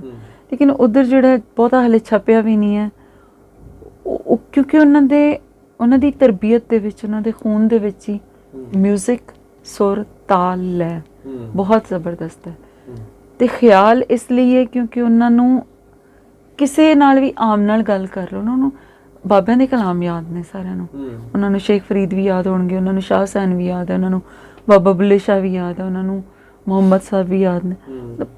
ਸਾਰਾ ਕਲਾਮ ਉਹਨਾਂ ਨੂੰ ਯਾਦ ਹੈ, ਔਰ ਜਿਸ ਨੂੰ ਕਲਾਮ ਇੰਨਾ ਡੀਪਲੀ ਯਾਦ ਹੈ ਤੇ ਉਹਦੀ ਕਵਿਤਾ ਗਹਿਰੀ ਹੋਏਗੀ। ਅਸੀਂ ਉਹਨਾਂ ਨਾਲ ਮੇਲ ਨਹੀਂ ਖਾ ਸਕਦੇ। ਪਰ ਮੈਨੂੰ ਲੱਗਦਾ ਵੀ ਜਿੱਦਾਂ ਇੱਧਰਲੀ ਕਵਿਤਾ ਥੋੜੀ ਜਿਹੀ ਟਫ ਆ ਤੇ ਉਧਰਲੀ ਆਸਾਨ ਆ, ਇੰਜ ਨਹੀਂ ਲੱਗਦਾ? ਟਫ ਨਹੀਂ ਹੈ, ਸਮਟਾਈਮਸ ਮੈਨੂੰ ਲੱਗਦਾ ਹੁੰਦਾ ਇੱਥੇ ਤੇ ਗਜ਼ਲ ਦੀ ਜੇ ਸਿਨਫ ਆਪਾਂ ਗੱਲ ਕਰੀਏ ਨਾ, ਗਜ਼ਲ ਬਹੁਤ ਇੱਕ ਨਾਜ਼ੁਕ ਸਿਨਫ ਹੈ ਨਾ, ਤੇ ਉਹਦੇ 'ਚ ਮਤਲਬ ਗੱਲ ਵੀ ਕਰਨੀ ਹੈ ਤੇ ਉਹ ਖੂਬਸੂਰਤੀ ਹੋਏ ਹੈ ਨਾ, ਭਾਵੇਂ ਅਸੀਂ ਉਹਦੇ 'ਚ ਚੋਟ ਵੀ ਕੋਈ ਮਾਰਨੀ ਹੈ ਤੇ ਲੇਕਿਨ ਕਹਿੰਦੇ ਨਾ ਫੁੱਲ ਵਾਂਗੂ ਮਾਰਨੀ। ਲੇਕਿਨ ਸਾਡੇ ਇੱਧਰ ਬਹੁਤ ਵਾਰ ਗਜ਼ਲ ਪੜ੍ਹ ਕੇ ਵੀ ਲੱਗਦਾ ਹੁੰਦਾ ਖਬਰਾਂ ਪੜ੍ਹ ਰਹੇ ਹਾਂ। ਮਾਫ ਕਰਨਾ, ਨਹੀਂ ਇਹ ਗੱਲ ਸੱਚੀ ਹੈ, ਬਿਲਕੁਲ 100% ਸਹੀ। ਲੱਗਦਾ ਨਹੀਂ ਕਿ ਇਹਦੇ ਲਈ ਤੁਸੀਂ ਹੋਰ ਕੋਈ ਵਿਧਾ ਵੀ ਇਸਤੇਮਾਲ ਕਰ ਸਕਦੇ ਸੀ ਨਾ। ਕੋਈ ਮਹਿਫਿਲ ਹੀ ਹੁੰਦੀ ਹੈ ਨਾ, ਸਾਡੇ ਮਹਿਫਲਾਂ ਹੁੰਦੀਆਂ ਨਾ, ਸਾਡੇ ਕਵੀ ਦਰਬਾਰ ਹੁੰਦੇ ਆ, ਉਧਰ ਵਾਲੇ ਕਵੀ ਦਰਬਾਰਾਂ 'ਚ ਤੇ ਇੱਧਰ ਵਾਲੇ ਕਵੀ ਦਰਬਾਰ 'ਚ ਸਾਡੇ ਸੋਤੇ ਬੈਠੇ ਤੇ ਬੰਨ ਕੇ ਬਿਠਾਇਆ ਹੁੰਦਾ। ਕਵਿਤਾ ਤੋਂ ਇੱਕ ਸ਼ਬਦ ਵੀ ਇੱਧਰ ਉੱਧਰ ਨਹੀਂ ਬੋਲਣਾ ਜੀ, ਨਹੀਂ ਜੀ ਕਵਿਤਾ ਕਰੋ, ਤੁਸੀਂ ਕਵਿਤਾ ਕਰੋ, ਹਨਾ। ਉਧਰ ਵਾਰ-ਵਾਰ ਵਿੱਚੋਂ ਗੱਲਾਂ ਵੀ ਕਰਨ ਰਹੇ ਹੁੰਦੇ ਆ, ਹੱਸੀ ਵੀ ਜਾਂਦੇ ਆ, ਉਹ ਗੱਲ ਵੀ ਕਵਿਤਾ ਵੀ ਕਰ ਰਹੇ ਹੁੰਦੇ ਆ। ਮੈਂ ਨਾ ਅਕਸਰ ਗਿੱਲ ਸਾਹਿਬ ਕਹਿੰਦੀ ਹੁੰਦੀ ਹਾਂ ਕਿ ਭਾਵੇਂ ਉਹ ਰੇਡੀਓ ਦੀ ਗੱਲ ਕਰ ਲਓ, ਭਾਵੇਂ ਅਸੀਂ ਜਦੋਂ ਸਰੋਤੇ ਹਾਂ ਕਿਸੇ ਕਵਿਤਾ ਦੀ ਜਾਂ ਹੁਣ ਇੰਟਰਵਿਊ ਵੀ ਸੁਣਨੇ ਆ, ਜਿੰਨਾ ਸਾਨੂੰ ਇੱਕ ਪੇਸ਼ਕਰਤਾ ਵਧੀਆ ਹੋਣ ਲਈ ਟੈਲੈਂਟ ਚਾਹੀਦਾ ਨਾ, ਸਰੋਤਾ ਹੋਣਾ ਵੀ ਇੱਕ ਟੈਲੈਂਟ ਬਹੁਤ ਵੱਡਾ, ਬਹੁਤ ਜ਼ਬਰਦਸਤ ਟੈਲੈਂਟ ਹੈ, ਜਿਹਦੇ ਵਿੱਚ ਅਸੀਂ ਬਹੁਤ ਪਿੱਛੇ ਹਾਂ। ਅਸੀਂ ਕਿਸੇ ਸਮਾਗਮ 'ਚ ਚਲੇ ਜਾਓ ਤੇ ਅਸੀਂ ਦੇਖਣਾ ਹੈ ਕਿ ਸਾਡੀ ਵਾਰੀ ਆ ਗਈ, ਉਸ ਤੋਂ ਬਾਅਦ ਚਲਤੇ ਬਣੋ। ਸਾਡੇ ਰੇਡੀਓ ਪ੍ਰੋਗਰਾਮਸ ਵੀ ਲੋਕ ਸੁਣਦੇ ਆ ਨਾ, ਸਾਡਾ ਨਾਮ ਬੋਲਿਆ ਜਾਏਗਾ ਤੇ ਅਸੀਂ ਉੱਥੇ ਹੈਗੇ ਆ, ਸਾਡੀ ਕਾਲ ਜਦੋਂ ਤੱਕ ਲੱਗੀ ਅਸੀਂ ਹੈਗੇ ਆ, ਉਸ ਤੋਂ ਬਾਅਦ ਅਸੀਂ ਛੱਡ ਕੇ ਚਲੇ ਜਾਂਦੇ ਹਾਂ। ਸਹੀ ਹੈ। ਲੇਕਿਨ ਉਧਰ ਮੈਂ ਥੋੜੀ ਜੀ ਇਹ ਗੱਲ ਦੇਖੀ ਹੈ ਕਿ ਉਹ ਇੰਜੋਏ ਕਰਦੇ ਆ ਪੋਇਟਰੀ ਨੂੰ, ਔਰ ਜਿੰਨਾ ਦੇਰ ਮੈਨੂੰ ਲੱਗਦਾ ਹੁੰਦਾ ਕਿ ਖੁਦ ਵੀ ਜਿੰਨੀ ਦੇਰ ਕਵਿਤਾ ਪੜ੍ਹ ਕੇ ਬੰਦਾ ਸਵਾਦ ਨਾ ਹੋ ਜਾਏ, ਉਨੀ ਦੇਰ ਤੋਂ ਕਵਿਤਾ ਹੀ ਨਹੀਂ ਹੈ। ਉਹਦੀ ਵਿਧਾ ਕੋਈ ਵੀ ਹੋ ਸਕਦਾ ਮੀਟਰ 'ਚ ਗੜਬੜ ਹੋਵੇ। ਹਾਲਾਂਕਿ ਮੈਂ ਇਹ ਬਿਲਕੁਲ ਨਹੀਂ ਕਹਿੰਦੀ, ਮੈਨੂੰ ਮਾਫ ਕਰਨਾ, ਕਿ ਮੀਟਰ ਨਹੀਂ ਹੋਣਾ ਚਾਹੀਦਾ ਕਿਉਂਕਿ ਮੈਂ ਕਮਜ਼ੋਰ ਹਾਂ, ਤਾਂ ਮੈਂ ਇਸ ਗੱਲ ਨੂੰ ਇਹ ਨਹੀਂ ਕਹਿੰਦੀ ਕਿ ਮੀਟਰ ਨਹੀਂ ਹੋਣਾ ਚਾਹੀਦਾ। ਉਹ ਤੇ ਜਿਨ੍ਹਾਂ ਨੂੰ ਸਮਝ ਆ, ਮੇਰੇ ਕੋਲ ਵੀ ਢੇਰ ਕਿਤਾਬਾਂ ਪਈਆਂ ਨੇ, ਗਜ਼ਲ ਕੀ ਹੈ, ਗਜ਼ਲ ਤੇ ਪਿੰਗਲ ਤੇ ਅਰੂਜ਼ ਤੇ, ਮੇਰੀ ਕਮਜ਼ੋਰੀ ਹੈ, ਮੈਂ ਇੰਨਾ ਸ਼ਿੱਦਤ ਨਾਲ ਨਹੀਂ ਪੜ੍ਹ ਸਕਦੀ, ਨਹੀਂ ਸਮਝ ਸਕਦੀ ਉਹਨਾਂ ਚੀਜ਼ਾਂ ਨੂੰ, ਇਸ ਲਈ ਮੇਰਾ ਮੀਟਰ ਪੱਖੋਂ ਬਹੁਤ ਹੱਥ ਤੰਗ ਹੈ। ਪਰ ਇਹ ਨਹੀਂ ਮੈਂ ਕਹਿੰਦੀ ਕਿ ਮੀਟਰ ਨਹੀਂ ਹੈ, ਬਟ ਮੀਟਰ ਹੋਵੇ ਸਹੀ, ਪਰ ਲੇਕਿਨ ਤੁਹਾਡੀ ਉਹਦੇ ਵਿੱਚ ਸਵਾਦ ਸਰੂਰ ਵੀ ਹੋਵੇ ਨਾ, ਉਹਦੇ ਵਿੱਚ ਇੱਕ ਖੂਬਸੂਰਤੀ ਤਾਂ ਹੋਏ ਨਾ ਖਿਆਲ ਦੀ, ਉਹਨੂੰ ਪਰਤ ਦਰ ਪਰਤ ਖੋਲ੍ਹਣਾ ਤਾਂ ਪਵੇ ਨਾ। ਉਹ ਇੱਦਾਂ ਲੱਗਦਾ ਕਿ ਸਤੋਂ ਦੇ ਉੱਪਰ ਅਗਲਾ ਬੰਦਾ ਕੁਝ ਕਹਿ ਗਿਆ, ਠੀਕ ਹੈ, ਸਾਨੂੰ ਸਮਝ ਲੱਗ ਗਈ, ਅਸੀਂ ਇੱਕ ਵਾਰ ਚੁੱਭੀ ਮਾਰ ਕੇ ਤਾਂ ਦੇਖੀਏ, ਕੁਝ ਹੋਰ ਮੋਤੀ ਲੱਭਦੇ ਨੇ, ਉਹ ਹੁੰਦੀ ਹੈ ਕਵਿਤਾ। ਮੇਰੀ ਜ਼ਿੰਦਗੀ ਦੇ ਸਭ ਤੋਂ ਖੂਬਸੂਰਤ ਪਲ, ਮੇਰੇ 2 ਬੇਟੇ ਨੇ। ਮੈਨੂੰ ਲੱਗਦਾ ਹੈ ਕਿ ਉਹਨਾਂ ਨੂੰ ਜਨਮ ਦੇਣਾ ਤੇ ਉਹਨਾਂ ਨੂੰ ਪਹਿਲੀ ਵਾਰ ਤੱਕਣਾ ਮੇਰੀ ਜ਼ਿੰਦਗੀ ਦੇ ਖੂਬਸੂਰਤ ਤਰੀਨ ਲਮਹਾਤ ਨੇ। ਮੈਂ ਅੱਜ ਤੱਕ ਵੀ ਉਹ ਕੱਪੜੇ ਸੰਭਾਲ ਕੇ ਰੱਖੇ ਹੋਏ ਨੇ ਜਿਹੜੇ ਮੈਂ ਉਸ ਵਕਤ ਪਾਏ ਹੋਏ ਸੀ, ਔਰ ਉਹ ਜਦੋਂ ਤੱਕ ਮੇਰੇ ਆਪਣੇ ਵਾਸਤੇ ਹੈ ਤੇ ਮੇਰੇ ਖਿਆਲ ਉਹ ਮਹਿਫੂਜ਼ ਰਹਿਣਗੇ। ਔਰ ਸਿਰਫ ਉਦੋਂ ਦੇ ਕੱਪੜੇ ਨਹੀਂ, ਮੇਰੇ ਖਿਆਲ 'ਚ ਮੇਰੀ ਨਾਨੀ ਨੇ ਜੋ, ਕਿਉਂਕਿ ਮੈਂ ਉਹਨਾਂ ਕੋਲ ਰਹਿੰਦੀ ਸੀ, ਮੈਨੂੰ ਤੁਰਨ ਵੇਲੇ ਜੋ ਮੈਨੂੰ ਲਾਸਟ ਬਣਾ ਕੇ ਦਿੱਤਾ ਸੀ ਕੱਪੜਾ, ਉਹ ਵੀ ਮੇਰੇ ਕੋਲ ਹਲੇ ਤੱਕ ਸੰਭਾਲੇ ਹੋਏ ਨੇ। ਤਾਂ ਖੂਬਸੂਰਤ ਤਰੀਨ ਤੇ ਹੋਰ ਬਹੁਤ ਸਾਰੇ ਹੁੰਦੇ ਆ, ਸਾਡੀ ਰੋਜ਼ੀ ਰੋਟੀ ਲੱਗਦੀ ਹੈ। ਪਹਿਲੀ ਵਾਰ ਰੇਡੀਓ ਤੇ ਬੋਲਿਆ, ਲੇਕਿਨ ਤੁਸੀਂ ਕਿਉਂਕਿ ਸਭ ਤੋਂ ਖੂਬਸੂਰਤ ਪੁੱਛਿਆ ਤੇ ਸਭ ਤੋਂ ਖੂਬਸੂਰਤ ਇਹ ਸੀ। ਤੇ ਸਭ ਤੋਂ ਉਦਾਸ ਕਰਨ ਵਾਲੇ ਲਮਹੇ ਸੀ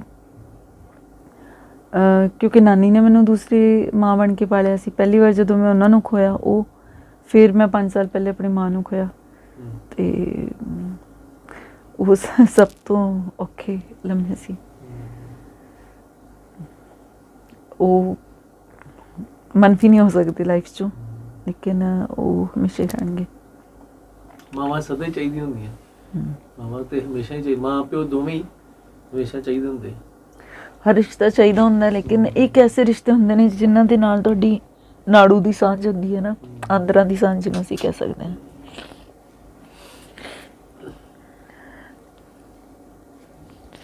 ਕੀ ਹੋਇਆ ਸੀ ਉਹਨਾਂ ਨੂੰ? ਕੁਛ ਵੀ ਨਹੀਂ, ਉਹ ਚੰਗੇ ਭਲੇ ਸੀਗੇ, ਸਾਰਾ ਕੰਮ ਕਰਦੇ ਸੀ, ਇਹੀ ਸਾਡਾ ਘਰ ਸੀਗਾ। ਤਾਂ ਬਸ 3 ਮਹੀਨੇ ਉਹ ਸਡਨ ਨਹੀਂ ਹੋਇਆ ਕਿ ਆਪਣਾ ਗੁਰਦੁਆਰੇ ਜਾਣਾ ਛੱਡ ਕੇ, ਪਾਠ ਕਰਨਾ ਛੱਡਤਾ, ਟੀਵੀ ਦੇਖਣਾ ਛੱਡਤਾ, ਖਾਣਾ ਪੀਣਾ ਨਹੀਂ ਸੀ ਖਾਧਾ ਰਹਿੰਦਾ, ਬਸ ਐਸੀ ਸਿਹਤ ਡਾਊਨ ਆਈ। ਮੈਡੀਸਨ ਵੀ ਨਹੀਂ ਇਫੈਕਟ ਕੀਤੀ, 3 ਮਹੀਨੇ ਦੇ ਅੰਦਰ ਹੀ ਚੱਲ। ਵੈਸੇ ਏਜ ਵੀ ਕੋਈ ਬਹੁਤੀ ਨਹੀਂ ਸੀਗੀ।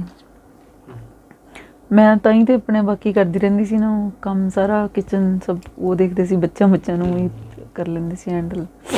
ਮੇਰੇ ਬ੍ਰਦਰ ਵੀ ਨਹੀਂ ਨਾ ਕੋਈ ਹੈਗਾ, ਤਾਂ ਬੱਚੇ ਉਹਨਾਂ ਲਈ ਬੜੇ ਕੀਮਤੀ ਸੀ। ਬੇਟੇ ਮੈਂ ਵੀ ਕਹਿੰਦੀ ਸੀ ਮੇਰੇ ਥਰੂ ਇਹਨਾਂ ਤੱਕ ਬੱਚੇ ਆ, ਇਹ ਇਹਨਾਂ ਦੇ ਬੇਟੇ ਹੀ ਆ। ਉਹ ਇੱਦਾਂ ਹੀ ਡੀਲ ਕਰਦੇ ਸਾਨੂੰ ਵੀ ਜਿਵੇਂ ਉਹ ਮੇਰੇ ਭਰਾ ਹੁੰਦੇ ਆ। ਤੇ ਮੈਂ ਵੀ ਇੱਕ ਛੋਟੀ ਸਿਸਟਰ ਮੇਰੀ, ਉਹ ਇੰਗਲੈਂਡ 'ਚ ਹੈ। ਤੇ ਹਸਬੈਂਡ ਸੈਪਰੇਸ਼ਨ ਹੋ ਗਈ ਸੀ 2010 'ਚ, ਡਿਵੋਰਸ। ਅੱਛਾ। ਸਪੀਕਿੰਗ ਟਰਮਸ ਤੇ ਹੈ, ਬੱਚਿਆਂ ਨੂੰ ਮਤਲਬ ਬਹੁਤ ਵਧੀਆ ਤਾਲੁਕਾਤ ਨੇ, ਪਰ ਪੜ੍ਹੇ ਲਿਖੇ ਹੋਣ ਦਾ ਮਤਲਬ ਇਹ ਹੈ ਕਿ ਤੁਸੀਂ ਜੇ ਨਹੀਂ ਸਭ ਠੀਕ ਚੱਲ ਰਿਹਾ ਤੇ ਬੈਟਰ ਟੂ ਪਾਰਟ ਵੇਜ਼। ਸਹੀ। ਜਦੋਂ ਮੇਰੀ ਪਾ ਚਲੇ ਗਏ ਸੀ, ਉਸ ਤੋਂ ਇਹ ਤੀਸਰੇ ਦਿਨ ਲਿਖੀ ਹੋਈ ਸੀ। ਸੋ ਰਿਸ਼ਤੇਦਾਰ ਦੂਰ ਦੂਰ ਰਹਿੰਦੇ ਆ ਸਾਰੇ, ਬਹੁਤ ਸਾਰੇ ਰਿਸ਼ਤੇਦਾਰ ਆਏ ਹੋਏ ਸੀ, ਤੇ ਲੇਕਿਨ ਇੱਕ ਖਾਲੀਪਨ ਸੀ ਜਿੱਥੋਂ ਇਹ ਅਲਫਾਜ਼ ਨਿਕਲੇ ਕਿ ਥਾਵਾਂ ਵੀ ਨੇ, ਹਾਵਾਂ ਵੀ ਨੇ, ਥਾਵਾਂ ਵੀ ਨੇ, ਹਾਵਾਂ ਵੀ ਨੇ, ਅਹਿਸਾਸ ਵੀ ਹੈ, ਪਿਆਸ ਵੀ ਹੈ, ਘਰ ਭਰਿਆ ਤਾਂ ਹੈ ਪਰ ਸੁੰਨਾ ਜਿਹਾ ਹੈ, ਜੀ ਸਾਰੇ ਤਾਂ ਨੇ ਪਰ ਉਹੀ ਨਹੀਂ ਹੈ, ਕੋਈ ਜਿਸ ਦੀ ਥਾਂ ਨਹੀਂ ਹੈ, ਵਸਦੇ ਜਗ 'ਚ ਅੱਜ ਮਾਂ ਨਹੀਂ ਹੈ, ਕਦਮਾਂ ਦੇ ਨਿਸ਼ਾਨ ਤਾਂ ਨੇ ਪਰ ਖਤਮ ਗੁਆਚ ਗਏ, ਪਰ ਖਤਮ ਗੁਆਚ ਗਏ। ਨਹੀਂ, ਮੈਨੂੰ ਇਹ ਗੱਲ ਤੇ ਬਿਲਕੁਲ ਨਹੀਂ ਪਸੰਦ ਕਿ ਜੇ ਕੋਈ ਔਰਤ ਰਾਈਟਰ ਹੈ ਜਾਂ ਔਰਤ ਪੋਇਟਸ ਹੈ ਜਾਂ ਪੋਇਟ ਹੈ, ਉਦੋਂ ਤੋਂ ਅਸੀਂ ਇਹ ਐਕਸਪੈਕਟ ਕਰੀਏ ਕਿ ਔਰਤ ਬਾਰੇ ਹੀ ਲਿਖੇ। ਇਹ ਤਾਂ ਮੈਨੂੰ ਗੱਲ ਉੱਕਾ ਹੀ ਪਸੰਦ ਨਹੀਂ, ਕਿਉਂਕਿ ਜਿਹੜੇ ਵਾਤਾਵਰਣ ਦੇ ਵਿੱਚ ਮਰਦ ਹਜ਼ਰਾਤ ਰਹਿੰਦੇ ਨੇ, ਔਰਤ ਵੀ ਉੱਥੇ ਰਹਿ ਰਹੀ ਹੈ। ਜੇ ਤੁਹਾਨੂੰ ਪਹਾੜ ਸਮੁੰਦਰ ਚੰਗੇ ਲੱਗਦੇ, ਸਾਨੂੰ ਵੀ ਲੱਗਦੇ, ਫੁੱਲ ਬੂਟੇ ਪੰਛੀ ਜਾਨਵਰ ਤੁਹਾਨੂੰ ਚੰਗੇ ਲੱਗਦੇ, ਸਾਨੂੰ ਵੀ ਲੱਗਦੇ। ਜੇ ਤੁਸੀਂ ਉਸ ਬਾਰੇ ਲਿਖ ਸਕਦੇ ਹੋ ਤੇ ਅਸੀਂ ਵੀ ਉਸ ਬਾਰੇ ਲਿਖ ਸਕਦੇ ਹਾਂ। ਜੇ ਤੁਸੀਂ ਬਹੁਤ ਜ਼ਿਆਦਾ ਦੇਖਦੇ ਹੋ ਕਿ ਆਪਣੇ ਆਸ-ਪਾਸ ਸਾਰਾ ਰੁੱਦਣ ਹੈ ਜਾਂ ਕੋਈ ਐਸੀ ਗੱਲ ਹੈ ਔਰਤ ਦੇ ਨਾਲ ਜ਼ਿਆਦਤੀ ਹੋ ਰਹੀ ਹੈ, ਜ਼ਰੂਰੀ ਤਾਂ ਨਹੀਂ ਕਿ ਹਰ ਵਕਤ ਤੋਂ ਸਾਡੀ ਕਵਿਤਾ ਦੇ ਵਿੱਚ ਆਏ, ਜਾਂ ਫਿਰ ਤੁਸੀਂ ਆਪਣੀ ਕਵਿਤਾ ਦੇ ਵਿੱਚ ਸਿਰਫ ਇਸ ਲਈ ਕਿ ਤੁਸੀਂ ਔਰਤ ਹੋ ਦੂਸਰੇ ਹਰ ਇੱਕ ਨੂੰ ਗੁਨਾਹਗਾਰ ਬਣਾਉਂਦੇ ਜਾਓ। ਮੇਰੀ ਜ਼ਿੰਦਗੀ ਦੇ ਵਿੱਚ ਵੀ ਬਹੁਤ ਸਾਰੀਆਂ ਕਮੀਆਂ ਰਹੀਆਂ ਹੋਣਗੀਆਂ, ਔਰ ਉਹਨਾਂ ਦੇ ਕਾਰਨ ਅਸੀਂ ਸਿਰਫ ਕਦੇ ਇਹ ਨਹੀਂ ਹੁੰਦੇ ਕਿ ਦੂਜਾ ਕੋਈ ਗੁਨਾਹਗਾਰ ਹੈ ਤੇ ਅਸੀਂ ਬਿਲਕੁਲ ਪਾਕ ਤੇ ਬੇਗੁਨਾਹ ਹੈ। ਇੱਕ ਸਰਕਲ ਹੈ ਤੁਰਾ ਜਿਸ ਦਾ ਨਹੀਂ ਲੱਭ ਸਕਦਾ, ਉਹ ਐਕਸ਼ਨ ਰਿਐਕਸ਼ਨਸ ਚੱਲਦੇ ਆ, ਤੇ ਉਸ ਲਈ ਆਪਣੇ ਆਪ ਨੂੰ ਸੁਰਖਰੂ ਕਰ ਲੈਣਾ ਮੈਨੂੰ ਬਿਲਕੁਲ ਪਸੰਦ ਨਹੀਂ ਹੈ। ਕਈ ਔਰਤਾਂ ਦਾ ਅੱਜ ਕੱਲ ਇਦਾਂ ਦਾ ਚੱਲਿਆ ਕਿ ਉਹ ਕਵਿਤਾ ਦੇ ਵਿੱਚ ਬੜੇ ਬੋਲਡ ਸ਼ਬਦ ਲਿਖਦੇ ਆ ਸਿਰਫ ਇਸ ਕਰਕੇ ਵੀ ਅਸੀਂ ਵੀ ਆਜ਼ਾਦ ਹਾਂ, ਅਸੀਂ ਵੀ ਮਰਦਾਂ ਤੋਂ ਬਰਾਬਰ ਨਹੀਂ ਬਲਕਿ ਅੱਗੇ ਹਾਂ, ਇਸ ਕਰਕੇ ਉਹ ਬੋਲਡ ਸ਼ਬਦ ਲਿਖਦੀਆਂ। ਮੈਨੂੰ ਲੱਗਦਾ ਹੈ ਕਿ ਇਹ ਇੱਕ ਸ਼ਾਰਟਕਟ ਲੱਭ ਲਿਆ ਹੋਇਆ। ਮਾਫੀ ਚਾਹੁੰਦੀ ਕਹਿੰਦੇ ਹੋਏ ਜੇ ਕਿਸੇ ਨੂੰ ਬੁਰਾ ਲੱਗੇ, ਪਰ ਸੱਚ ਗੱਲ ਹੈ ਤੇ ਮੈਂ ਸੱਚ ਹੀ ਕਵਾਂਗੀ ਜੋ ਮੈਨੂੰ ਲੱਗਦਾ। ਹੋ ਸਕਦਾ ਮੈਂ ਗਲਤ ਵੀ ਹੋਵਾਂ, ਕਿ ਅਸੀਂ ਇੱਕ ਸ਼ਾਰਟਕਟ ਲੱਭ ਲਿਆ ਕਿ ਆਪਣੇ ਕਿਤਾਬਾਂ ਦੇ, ਆਪਣੀਆਂ ਕਵਿਤਾਵਾਂ ਦੇ ਟਾਈਟਲਸ ਕੁਝ ਇਸ ਤਰ੍ਹਾਂ ਦੇ ਲਿਖ ਲਈਏ ਕਿ ਸਡਨ ਲਾਈਮਲਾਈਟ ਆ ਜਾਏ। ਦੇਖੋ ਤੁਸੀਂ ਅੱਜ ਕੱਲ੍ਹ ਦੇਖੋਗੇ ਨਾ ਚੈਨਲਸ ਹੈ YouTube ਦੇ ਉੱਪਰ, ਖਬਰ ਕੁਝ ਹੋਰ ਹੁੰਦੀ ਹੈ, ਅੱਧੀ ਕੁ ਲਿਖੀ ਹੁੰਦੀ ਹੈ, ਫਲਾਣੇ ਨੇ ਐਵੇਂ ਕੀਤਾ, ਕੀ ਹੋਇਆ ਜਾਣੋ ਪੂਰੀ ਖਬਰ ਦੇ ਵਿੱਚ, ਸਨਸਨੀ ਪੈਦਾ ਕਰਨੀ, ਸਮਥਿੰਗ ਕੰਟਰੋਵਰਸ਼ੀਅਲ ਕ੍ਰੀਏਟ ਕਰ ਦੋ ਤੇ ਪਪੂਲਰ ਹੋ ਜਾਓ। ਸਹੀ। ਔਰ ਉਹ ਕਰਨ ਵਾਲੇ ਤੇ ਸੋਚ ਸਮਝ ਕੇ ਕਰਦੇ ਆ। ਉਸ ਤੋਂ ਬਾਅਦ ਅਸੀਂ ਹੋਰ ਵੀ ਜ਼ਿਆਦਾ ਉਹ ਲੋਕ ਆ ਜਿਹੜੇ ਉਸ ਚੀਜ਼ ਨੂੰ ਹਾਈਲਾਈਟ ਕਰ ਦਿੰਦੇ ਆ, ਵਾਹ ਵਾਹ ਕਰਕੇ ਅੱਗੇ ਅੱਗੇ ਫਾਰਵਰਡ ਕਰਦੇ ਆ, ਐਵੇਂ ਕਰਦੇ ਆ, ਉਵੇਂ ਕਰਦੇ ਆ। ਪਿੱਛੇ ਜੇ ਇੱਕ ਫੇਸਬੁੱਕ ਦੇ ਉੱਪਰ ਮੈਂ ਜ਼ਿਆਦਾ ਗਰੁੱਪਸ ਜਾਂ ਭਾਵੇਂ ਉਹ WhatsApp ਤੇ ਹੋਣ ਜਾਂ Facebook ਤੇ ਹੋਣ, ਮੈਂ ਨਹੀਂ ਕਦੀ ਪਾਰਟਿਸਿਪੇਟ ਕੀਤਾ, ਬਟ ਤੁਸੀਂ ਇੱਕ ਚੀਜ਼ ਦੇਖੀ ਹੋਣੀ ਕਿ ਜਿਹੜਾ ਲਾਸਟ ਮੈਸੇਜ ਹੁੰਦਾ ਨਾ, ਸਮਟਾਈਮਸ ਤੁਹਾਡੇ ਡਿਸਪਲੇ 'ਚ ਆ ਜਾਂਦਾ, ਤੁਹਾਨੂੰ ਪਤਾ ਲੱਗ ਜਾਂਦਾ ਕਿ ਕੁਝ ਇਸ ਤਰ੍ਹਾਂ ਦਾ ਹੋ ਰਿਹਾ। ਤਾਂ ਪਿੱਛੇ ਜੇ ਮੈਂ ਨਾ ਤਾਂ ਕਿਸੇ ਦਾ ਨਹੀਂ ਲਵਾਂਗੀ, ਨਾ ਹੀ ਮੈਂਸ਼ਨ ਕਰਾਂਗੀ, 2-3 ਸਾਲ ਪਹਿਲਾਂ ਬਹੁਤ ਕੰਟਰੋਵਰਸ਼ੀਅਲ ਕੁਝ ਲਿਖ ਕੇ, 3-4 ਸਾਲ ਦੀ ਗੱਲ ਹੈ, ਕੋਈ ਲੇਡੀ ਪੋਇਟਸ ਬਹੁਤ ਪਪੂਲਰ ਹੋ ਰਹੀ ਸੀ, ਮਰਦ ਦੇ ਉੱਪਰ ਬਹੁਤ ਦੋਸ਼ ਲਗਾਇਆ ਗਿਆ ਸੀ, ਔਰਤ ਬਾਰੇ ਕੋਈ ਉਹਨਾਂ ਦੀ ਜਿਸਮਾਨੀ ਘਾਟਾ ਬਾਰੇ ਗੱਲ ਹੋਈ ਸੀ। ਤਾਂ ਬੜੀਆਂ ਸਿਰਕੱਢ ਕਵਿਤਰੀਆਂ ਸੀ, ਸਾਰੀਆਂ ਬੜੀਆਂ ਜ਼ਿਆਦਾ ਜਸਟੀਫਾਈ ਕਰ ਰਹੇ ਸੀ ਉਸ ਨੂੰ। ਮੈਨੂੰ ਬਹੁਤ ਅਜੀਬ ਲੱਗ ਰਿਹਾ ਸੀ ਕਿ ਚਲੋ ਇੱਕ ਯੰਗਸਟਰ ਹੈ, ਕੋਈ ਟੀਨੇਜਰ ਹੈ, ਜਾਂ ਫਿਰ ਜਿਸ ਦਾ ਹਲੇ ਪੱਧਰ ਉਹਨਾਂ ਨਹੀਂ ਹੈ, ਉਹ ਤੇ ਲਾਈਲੱਗ ਹੋ ਸਕਦੇ, ਜਿਵੇਂ ਦੀ ਗੱਲਬਾਤ ਚੱਲ ਰਹੀ ਤੁਸੀਂ ਕਰ ਸਕਦੇ ਹੋ। ਪਰ ਜੇ ਤੁਸੀਂ ਖੁਦ ਇੱਕ ਮਕਾਮ ਦੇ ਉੱਪਰ ਹੋ, ਤੁਸੀਂ ਐਸਟੈਬਲਿਸ਼ਡ ਰਾਈਟਰ ਹੋ, ਜੇ ਤੁਸੀਂ ਐਜੂਕੇਸ਼ਨ ਦੇ ਖਿੱਤੇ 'ਚੋਂ, ਤੁਸੀਂ ਅਧਿਆਪਨ ਦੇ ਖਿੱਤੇ 'ਚੋਂ, ਤੁਹਾਨੂੰ ਤੇ ਆਪਣਾ ਵਿਊ ਪੁਆਇੰਟ ਵੀ ਤਾਂ ਹੋਣਾ ਚਾਹੀਦਾ ਨਾ, ਸੋਲਿਡ ਵਿਊ ਪੁਆਇੰਟ। ਉਹਦੇ ਵਿੱਚ ਮੈਂ ਇੱਕ ਜੋ ਪੁਆਇੰਟ ਰੱਖਿਆ ਕਿ ਦੇਖੋ ਹਰ ਕਿੱਤੇ ਦੀ ਇੱਕ ਰਿਕੁਆਇਰਮੈਂਟ ਹੁੰਦੀ ਹੈ, ਐਲੀਜੀਬਿਲਿਟੀ ਹੁੰਦੀ ਹੈ। ਜੇ ਅਸੀਂ ਰੇਡੀਓ ਤੇ ਕੰਮ ਕਰਨਾ ਤੇ ਸਾਡੀ ਇੱਕ ਵੌਇਸ ਦਾ ਟੈਕਸਚਰ ਸਾਡਾ ਬੜਾ ਮੈਲੋਡੀਅਸ ਹੋਣਾ ਚਾਹੀਦਾ, ਸਾਡਾ ਬੇਸ ਬੜਾ ਜ਼ਬਰਦਸਤ ਹੋਣਾ ਚਾਹੀਦਾ, ਸਾਡੇ ਪਿਚ ਦੇ ਉੱਪਰ ਕਿੰਨੀ ਪਕੜ ਹੈ, ਸਾਡੀ ਲੈਂਗੁਏਜ ਦੇ ਉੱਪਰ ਕਿੰਨੀ ਪਕੜ ਹੈ, ਸਾਡੇ ਫਲੋ ਦੇ ਉੱਪਰ ਕਿੰਨੀ ਪਕੜ ਹੈ, ਠੀਕ ਹੈ, ਉਹ ਬਹੁਤ ਜ਼ਿਆਦਾ ਜ਼ਰੂਰੀ ਹੈ।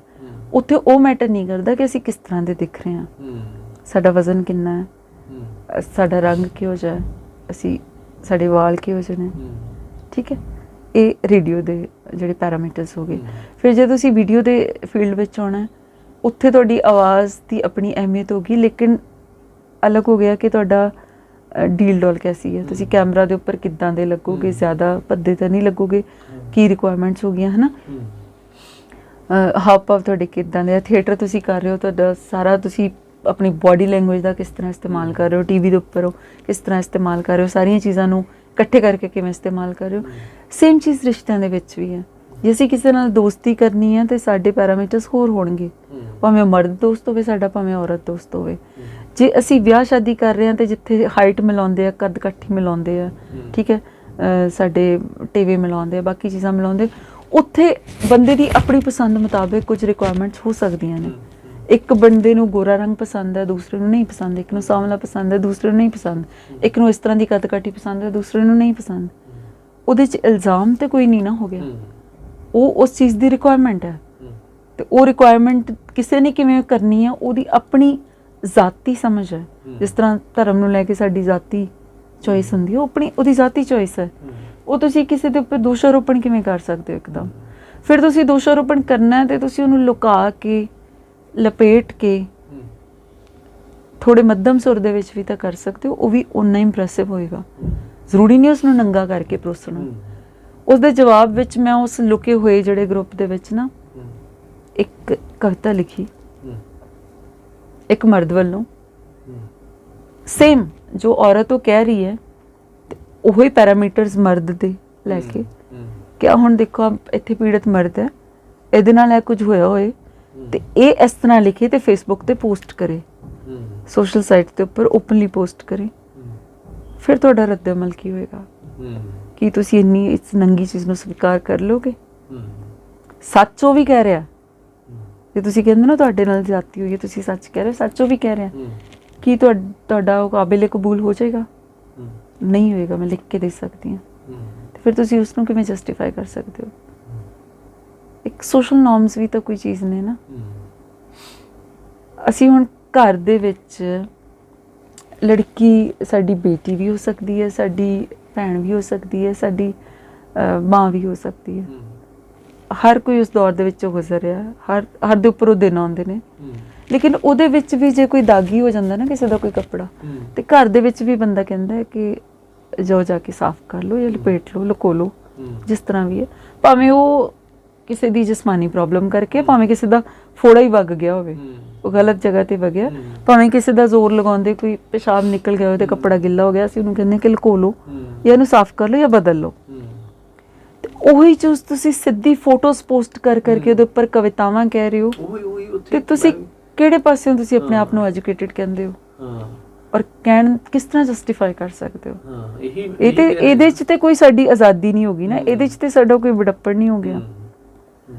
ਤੇ ਤੁਸੀਂ ਕਿਵੇਂ ਉਹਨਾਂ ਨੂੰ ਗੁਨਾਹਗਾਰ ਕਹਿ ਸਕਦੇ ਹੋ ਜਿਹੜੇ ਆਪਣੇ ਘਰਾਂ 'ਚ ਰਲ ਮਿਲ ਕੇ ਚੱਲ ਰਹੇ? ਉਹਨਾਂ ਨੇ ਸਿਰਫ ਆਪਣੇ ਆਪ ਨੂੰ ਆਜ਼ਾਦ ਕਰਾਉਣ ਦੇ ਲਈ ਟੋਟੇ ਨਹੀਂ ਕਰ ਦਿੱਤਾ ਸਭ ਕੁਝ।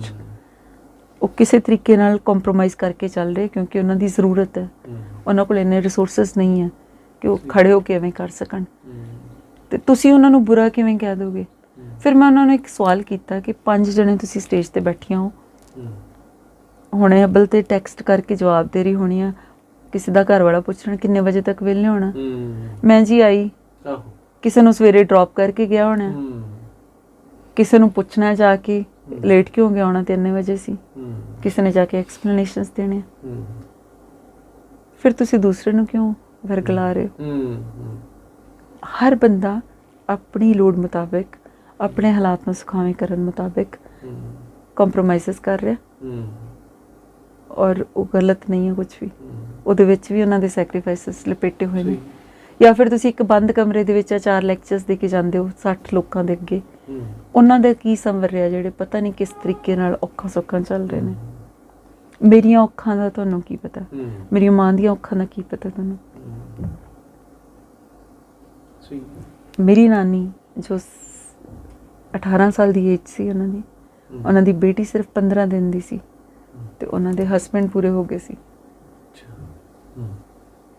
ਉਸ ਉਮਰ 'ਚ ਨਾਨੀ ਪਹਿਲਾਂ ਕਦੇ ਨਹੀਂ ਸੀ ਆਪਣਾ ਦੁੱਖ ਦੱਸਦੇ ਹੁੰਦੇ। ਅਖੀਰਲੀ ਉਮਰ ਦੇ ਵਿੱਚ ਉਹਨਾਂ ਨੇ ਜਾ ਕੇ ਕਿਹਾ ਕਿ ਮੇਰੀ ਮਾਂ ਮੈਨੂੰ ਕਹਿੰਦੀ ਹੁੰਦੀ ਸੀ ਕਿ ਤੇਰਾ ਹੋਰ ਕਿਤੇ ਵਿਆਹ ਕਰ ਦਿੰਦੇ ਆ, ਤੇ ਕਹਿੰਦੇ ਉਹ ਜੇ ਦੁਬਾਰਾ ਹੋ ਗਿਆ ਤੇ ਫਿਰ ਮੈਨੂੰ ਤੀਜੀ ਜਗ੍ਹਾ ਤੇ ਕਰੂਗੀ, ਜਿਹੜੀ 15 ਦਿਨਾਂ ਦੀ ਬੱਚੀ ਇਹਨੂੰ ਮੈਂ ਕਿਸ ਦੇ ਸਾਰੇ ਛੱਡ ਦਿਆਂ। ਔਰ ਫਿਰ ਉਹ ਜਿਹੜੀ ਮੇਰੀ ਮੰਮੀ ਦੇ ਦਾਦੀ ਜੀ ਸੀ ਨਾ, ਉਹ ਆਪਣੇ ਬੇਟੇ ਦੇ ਸਿਵੇ ਤੇ ਜਾ ਕੇ ਰੋਂਦੇ ਰਹਿੰਦੇ ਸੀ ਕਿਉਂਕਿ ਉਹਨਾਂ ਦੇ ਹਸਬੈਂਡ ਵੀ ਨਹੀਂ ਸੀ, ਇੱਕ ਬੇਟਾ ਹੀ ਸੀ। ਉਹ 2-4 ਸਾਲਾਂ ਬਾਅਦ ਉਹ ਬਲਾਈਂਡ ਹੋ ਗਏ। ਮੈਂ ਆਪਣੀ ਨਾਨੀ ਨੂੰ 25 ਇਅਰਸ, ਮਤਲਬ ਕਈ ਸਾਲ ਤਾਂ ਮੈਂ ਵੀ ਦੇਖਿਆ ਆਪਣੇ ਬਚਪਨ ਦੇ ਵਿੱਚ, ਲੇਕਿਨ ਕਹਿੰਦੇ ਕਿ ਪੂਰੇ 25-30 ਸਾਲ ਉਹਨਾਂ ਨੇ ਉਸ ਬਲਾਈਂਡ ਲੇਡੀ ਦੀ ਜੀ ਜਾਨ ਨਾਲ ਸੇਵਾ ਕੀਤੀ। ਕਹਿੰਦੇ ਮੇਰਾ ਇਹਦੇ ਨਾਲ ਹੀ ਵਿਆਹ ਹੋਇਆ। ਉਸ ਤੋਂ ਵਧੀਆ ਕੋਈ ਹੋਰ ਸਿੰਗਲ ਪੈਰੈਂਟ ਦੀ ਐਗਜ਼ਾਮਪਲ ਹੋਏਗੀ ਕਿ ਜੈਸੇ ਕਿ ਮੇਰੇ ਨਾਲ ਇਹ ਹੋ ਗਿਆ, ਮੈਂ ਆਪਣੇ ਆਪ ਦੀ ਗੱਲ ਕਰਾਂ ਜਾਂ ਕਿਸੇ ਦੀ ਗੱਲ ਕਰਾਂ। ਉਹਨਾਂ ਦੇ ਆਪਣੇ ਸੈਕਰੀਫਾਈਸਿਸ ਨੇ, ਆਪਣੇ ਕੰਪਰੋਮਾਈਜ਼ਸ ਨੇ। ਜੋ ਸੈਲਫਿਸ਼ ਹੁੰਦੇ ਤਾਂ ਉਹ ਵੀ ਛੱਡ ਕੇ ਬੱਚੇ ਨੂੰ ਵੀ ਚਲੇ ਜਾਂਦੇ, ਆਪਣੇ ਸੱਸ ਨੂੰ ਵੀ ਚਲੇ ਜਾਂਦੇ। ਕੁੜੀ ਦੀ ਆਪਣੀ ਜਗ੍ਹਾ, ਮੁੰਡੇ ਦੀ ਆਪਣੀ ਜਗ੍ਹਾ। ਮੇਰੀ ਮਾਂ ਦੇ ਘਰ ਕੀ ਨਹੀਂ ਹੈਗਾ ਨਾ, ਉੱਥੇ ਜਾ ਕੇ ਵੇਖੋ ਹਰ ਸਹੂਲਤ ਪਈ ਸਾਡੇ ਪਿੰਡ। ਕੁਛ ਤਾਂ ਪਹਿਲਾਂ ਹੀ ਭਰਿਆ ਹੋਇਆ, ਕੁਛ ਮੇਰਾ ਸਮਾਨ ਵੀ ਉੱਥੇ ਛੱਡ ਆਉਂਦਾ ਸੀ, ਸਾਰਾ ਸਮਾਨ ਭਰਿਆ ਹੋਇਆ, ਜ਼ਮੀਨਾਂ ਜਾਇਦਾਦਾਂ ਨੇ। ਘਰ ਏਡਾ ਥੱਲੇ ਲਟਕਿਆ ਹੁੰਦਾ, ਜਾਣਾ ਪੈਂਦਾ ਵੇਖਣ ਕਰਨ।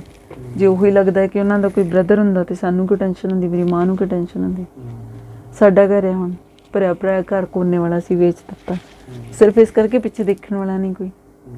ਜਾਂ ਗਾਂ ਚਲੋ ਮੇਰੇ ਬੇਟੇ ਜਿਉਂਦੇ ਵਾਸਤੇ ਰਹਿਣ, ਪਰ ਇੱਕ ਜਿਹੜਾ ਮਾਂ ਬਾਪ ਦੇ ਦਰ ਤੇ ਤਾਂ ਖਾਲੀਪਨ ਸੀਗਾ ਨਾ, ਇਹ ਉਹਦੀ ਅਹਿਮੀਅਤ ਆਪਣੀ ਜਗ੍ਹਾ, ਉਹਦੀ ਅਹਿਮੀਅਤ ਆਪਣੀ ਜਗ੍ਹਾ।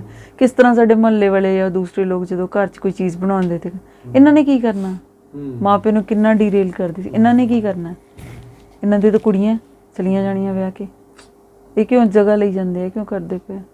ਕਿੰਨੀ ਹਿਊਮੀਲੀਏਸ਼ਨ ਹੁੰਦੀ ਹੈ ਕਿ ਉਹ ਬਰਾਬਰ ਹੋ ਜਾਂਦੀ ਹੈ।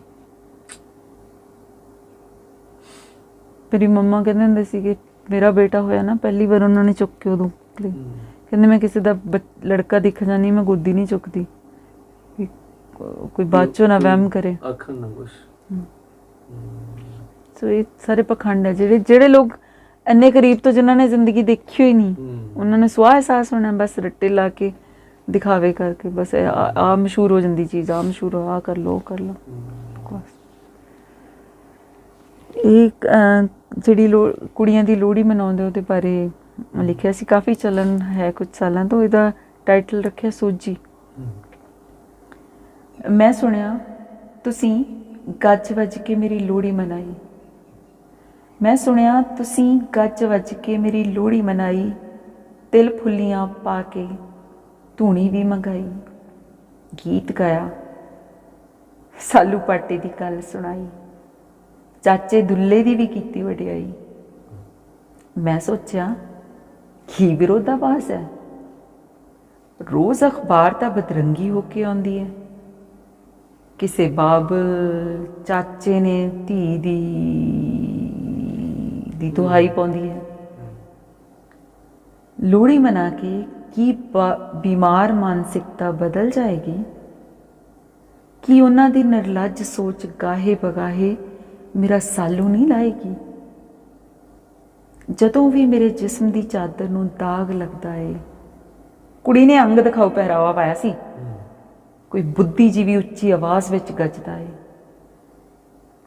ਜਦ ਬਦ ਹੋਈ ਵਾਲੀ ਕਿਸੇ ਖਬਰ 'ਚ ਮੇਰੀ ਉਮਰ ਮਹਿਜ਼ 6 ਸਾਲ ਹੀ ਹੁੰਦੀ, ਕੀ ਕਹੋਗੇ ਮੇਰੇ ਵਸਤਰ ਸੀ ਗੰਦੇ, ਜਾਂ ਫਿਰ ਸ਼ਿਕਰਿਆਂ ਦੀ ਸੋਚ ਹੈ ਗੰਦੀ। ਸਿਰ ਕੱਢ ਕੇ ਜਦ ਕੋਈ ਮੇਰੇ ਵਰਗੀ ਤੁਰਨਾ ਏ ਚਾਹੁੰਦੀ, ਕੋਈ ਖੂੰਡੀ ਸੋਚ ਆ ਕੇ ਚਿਹਰੇ ਤੇ ਤੇਜ਼ਾਬ ਹੈ ਪਾਉਂਦੀ। ਕੋਈ ਸਾਹਿਤਿਕ 70-28 ਇੰਚ ਦੇ ਲੱਕ ਦੇ ਸੋਲੇ ਗਾ ਕੇ ਡੀਜੇ ਦੀ ਧੁਨ ਤੇ ਅੰਗਰੇਜ਼ੀ ਬੀਟ ਲਾ ਮਾਨਸਿਕ ਚੀਰ ਹਰਨ ਹੈ ਕਰਵਾਉਂਦੀ। ਹਾਂ ਸੱਚ, ਗੱਲ ਲੋਹੜੀ ਦੀ ਹੋ ਰਹੀ ਸੀ ਨਾ, ਵਧਾਈ ਹੋਵੇ ਧੀ ਦੀ। ਇਹ ਗੱਲ ਮੇਰੇ ਮਾਪਿਆਂ ਨੂੰ ਕਹੀ ਸੀ, ਗੱਲ ਲੋਹੜੀ ਦੀ ਹੋ ਰਹੀ ਸੀ, ਵਧਾਈ ਹੋਵੇ ਧੀ ਦੀ। ਇਹ ਗੱਲ ਮੇਰੇ ਮਾਪਿਆਂ ਨੂੰ ਕਹੀ ਸੀ। ਇਸ ਵਧਾਈ ਕਰਕੇ ਕਿਸੇ ਧੀ ਦੀ ਕਬਰ ਕੁੱਖ 'ਚ ਸ਼ਾਇਦ ਨਹੀਂ ਬਣੇਗੀ। ਕਿ ਇਹ ਲੋਹੜੀ ਮੁਬਾਰਕ ਕੋਈ ਅਜਿਹਾ ਗੀਤ ਵੀ ਜਣੇਗੀ ਕਿ ਸੋਝੀ ਆ ਕੋਝੀ ਸੋਚ ਜਾ, ਕੋਝਾ ਪਾਨੇ ਚੁੱਲ੍ਹੇ ਪਾ, ਧੀਆਂ ਨੂੰ ਸਮਾਜ ਵਿੱਚ ਇੱਜ਼ਤ ਮਾਨ ਦੀ ਥਾਂ ਦਵਾ। ਤੁਸੀਂ ਗਾਇਆ ਸੀ ਨਾ ਮੇਰੀ ਪਹਿਲੀ ਲੋਹੜੀ ਤੇ, ਈਸ਼ਰ ਆ ਦਲਿੱਦਰ ਜਾ, ਦਲਿੱਦਰ ਦੀ ਜੜ ਚੁੱਲ੍ਹੇ ਪਾ, ਦਲਿੱਦਰ ਦੀ ਜੜ ਚੁੱਲ੍ਹੇ ਪਾ। ਦੇਖੋ, ਜੌਬ ਤੇ ਰੋਜ਼ੀ ਰੋਟੀ ਕਮਾਉਣ ਦੇ ਲਈ, ਘਰ-ਬਾਰ ਚਲਾਉਣ ਦੇ ਲਈ, ਬੱਚਿਆਂ ਨੂੰ ਪਾਲਣ ਦੇ ਲਈ ਬਹੁਤ ਜ਼ਰੂਰੀ ਹੈ, ਆਪਣੀਆਂ ਜ਼ਰੂਰਤਾਂ ਪੂਰੀਆਂ ਕਰਨ ਦੇ ਲਈ ਬਹੁਤ ਜ਼ਰੂਰੀ ਹੈ। ਈਵਨ ਕਲਾ ਨੂੰ ਜ਼ਿੰਦਾ ਰੱਖਣ ਵਾਸਤੇ ਜਿੰਨੀਆਂ ਸਹੂਲੀਅਤ ਚਾਹੀਦੀਆਂ ਨੇ, ਉਹਨਾਂ ਨੂੰ ਪੂਰੇ ਕਰਨ ਵਾਸਤੇ ਵੀ ਜੌਬ ਬਹੁਤ ਜ਼ਰੂਰੀ ਹੈ। ਸੋ ਜੌਬ ਦੀ ਅਹਿਮੀਅਤ ਔਰ ਉਸ ਦੀ ਇਬਾਦਤ ਘੱਟ ਨਹੀਂ ਹੋ ਜਾਂਦੀ, ਉਹ ਤਾਂ ਰਹਿਣੀ ਹੈ ਉੱਥੇ, ਕਿ ਕੁਦਰਤ ਨੇ ਬਹੁਤ ਨਿਮਤ ਬਖਸ਼ੀ ਹੈ ਕਿ ਤੁਹਾਨੂੰ ਇੱਕ ਰੋਜ਼ੀ ਰੋਟੀ 'ਤੇ ਲਗਾਇਆ। ਪਰ ਮੈਨੂੰ ਲੱਗਦਾ ਹੁੰਦਾ ਕਿ ਕਲਾ ਵੀ ਕੁਦਰਤ ਦੀ ਇੱਕ ਨਿਮਤ ਹੈ। ਜੇ ਅਸੀਂ ਉਸਨੂੰ ਮਾਰ ਦਈਏ ਤਾਂ ਉਹ ਮਰ ਜਾਏਗੀ, ਉਸਨੂੰ ਵਕਤ ਨਾ ਦਈਏ, ਉਸਨੂੰ ਪੋਲਿਸ਼ ਨਾ ਕਰੀਏ ਤਾਂ ਉਹ ਮਰ ਜਾਏਗੀ। ਲੇਕਿਨ ਜੇ ਅਸੀਂ ਉਸਨੂੰ ਸਰਸਵਤੀ ਦੀ ਦੇਣ ਸਮਝ ਕੇ ਇੱਕ ਆਪਣਾ ਫਰਜ਼ ਸਮਝ ਲਈਏ ਕਿ ਅਸੀਂ ਇਸ ਚਿਣਗ ਨੂੰ ਜਿਉਂਦੇ ਰੱਖਣਾ, ਤਾਂ ਫਿਰ ਮੇਰੇ ਖਿਆਲ 'ਚ ਉਹ ਬਹੁਤ ਜ਼ਰੂਰੀ ਵੀ ਹੈ ਅਤੇ ਉਹ ਸਾਡੇ ਤੋਂ ਉਮੀਦ ਕਰਦੀ ਹੈ ਕੁਦਰਤ। ਸੋ ਜਿੰਨੀ ਵੀ ਮੇਰੀ ਕੋਸ਼ਿਸ਼ ਹੁੰਦੀ ਹੈ ਇਸ ਲਈ ਕਿ ਮੇਰੀ ਕਲਾ ਜਿਉਂਦੀ ਰਹੇ। ਬਹੁਤ ਮੁਸ਼ਕਿਲ ਹੁੰਦਾ ਹੈ ਘਰ-ਬਾਰ ਨੂੰ ਦੇਖਦੇ ਹੋਏ, ਜੌਬ ਨੂੰ ਦੇਖਦੇ ਹੋਏ ਇਹ ਸਾਰਾ ਕੁਝ ਨਾਲ ਜਾਰੀ ਰੱਖਣਾ, ਪਰ ਜੌਬ ਦਾ ਟਾਈਮ ਕੱਢ ਕੇ ਜਿੰਨਾ ਟਾਈਮ ਮੇਰਾ ਹੁੰਦਾ ਜਾਂ ਫਿਰ ਮੇਰੇ ਬੱਚਿਆਂ ਦਾ ਟਾਈਮ ਕੱਢ ਕੇ ਜਿੰਨਾ ਟਾਈਮ ਮੇਰਾ ਹੁੰਦਾ, ਉਹਦੇ 'ਚ ਮੈਂ ਕੋਸ਼ਿਸ਼ ਕਰਦੀ ਹਾਂ ਕਿ ਆਪਣੇ ਸ਼ੌਕ ਪੂਰੇ ਕਰ ਲਵਾਂ। ਹੁਣ ਜੇ ਉਹਦੇ 'ਚ ਵੀ ਇਹ ਹੋਵੇ ਕਿ ਅਸੀਂ ਕਿਸ ਤੋਂ ਕੁਝ ਕਮਾਉਣਾ ਹੈ, ਤਾਂ ਫਿਰ ਸਾਡੇ ਉੱਪਰ ਕੋਈ ਨਾ ਕੋਈ ਪਾਬੰਦੀ ਹੋ ਜਾਂਦੀ ਹੈ ਕਿ ਕਿਤੇ ਨਾ ਕਿਤੇ ਫਿਰ ਸਾਡੀ ਜੌਬ ਜਿਹੜੀ ਹੈ ਉਹ ਡਿਸਟਰਬ ਹੁੰਦੀ ਹੈ। ਪਰ ਮੈਂ ਇਸ ਤਰ੍ਹਾਂ ਦਾ ਕੋਈ ਕੰਮ ਨਹੀਂ ਕੀਤਾ, ਮੈਂ ਆਪਣੇ ਸ਼ੌਕ ਵਾਸਤੇ ਹੀ ਕੀਤਾ ਅਤੇ ਉਹਦੇ 'ਚ ਮੇਰਾ ਬਲਕਿ ਪੱਲਿਓਂ ਖਰਚ ਕਰਕੇ ਮੈਂ ਕਰਦੀ ਹਾਂ, ਅਤੇ ਉਹ ਫਿਰ ਮੈਂ ਆਪਣੀ ਮਰਜ਼ੀ ਨਾਲ ਕਰ ਲੈਂਦੀ ਹਾਂ ਕਿ ਜਿੰਨਾ ਕੁ ਮੇਰੇ ਕੋਲ ਵਕਤ ਹੈ, ਜਿਸ ਵਕਤ ਮੇਰੇ ਕੋਲ ਵਕਤ ਹੈ, ਔਰ ਜਿਸ ਤਰੀਕੇ ਦਾ ਕੰਮ ਮੈਂ ਕਰਨਾ ਚਾਹੁੰਦੀ ਹਾਂ ਤਾਂ ਕਿ ਮੈਂ ਆਪਣੀ ਪਰਸਨੈਲਿਟੀ ਦੇ ਨਾਲ, ਆਪਣੀ ਸੋਚ ਨਾਲ ਕੋਈ ਸਮਝੌਤਾ ਨਾ ਕਰਾਂ, ਫਿਰ ਉਹਨਾਂ ਕੁ ਮੈਂ ਕਰ ਲੈਂਦੀ ਹਾਂ ਜੀ। ਅੱਛਾ, ਮੈਨੂੰ ਪਤਾ ਹੈ ਵੀ ਤੁਸੀਂ ਗਾਉਂਦੇ ਵੀ ਬਹੁਤ ਸੋਹਣਾ ਜੀ, ਤੇ ਕੁਛ ਨਾ ਕੁਛ ਜ਼ਰੂਰ ਸੁਣਾਓ। ਗਾਉਂਦੀ ਬਹੁਤ ਸੋਹਣਾ ਤੇ ਨਹੀਂ ਹੈ, ਮੇਰੀ ਕਮੀ ਇਹ ਰਹੀ ਹੈ ਕਿ ਮੈਂ ਕੋਈ ਟ੍ਰੇਨਿੰਗ ਦੇ ਲਈ ਮਿਊਜ਼ਿਕ ਦੀ ਕਦੇ ਮੌਕਾ ਹੀ ਨਹੀਂ ਮਿਲਿਆ ਕਿ ਤੁਸੀਂ ਉਸਨੂੰ ਪੋਲਿਸ਼ ਕਰ ਸਕੋ।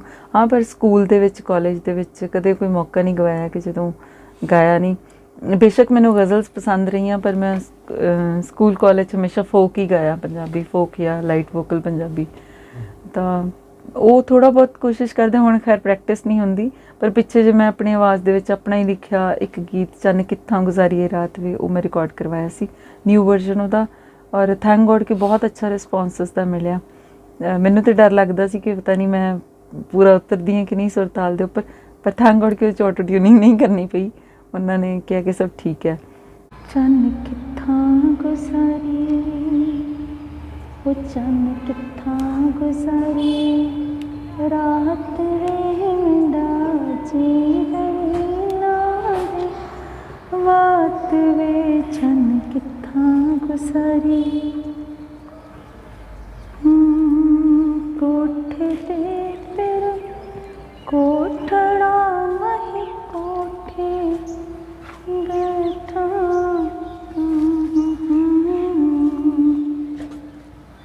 ਕੋਠੇ ਤੇ ਫਿਰ ਕੋਠੜਾ ਮਹੀ ਕੋਠਾ ਆਏ ਚੁੰਦਈ।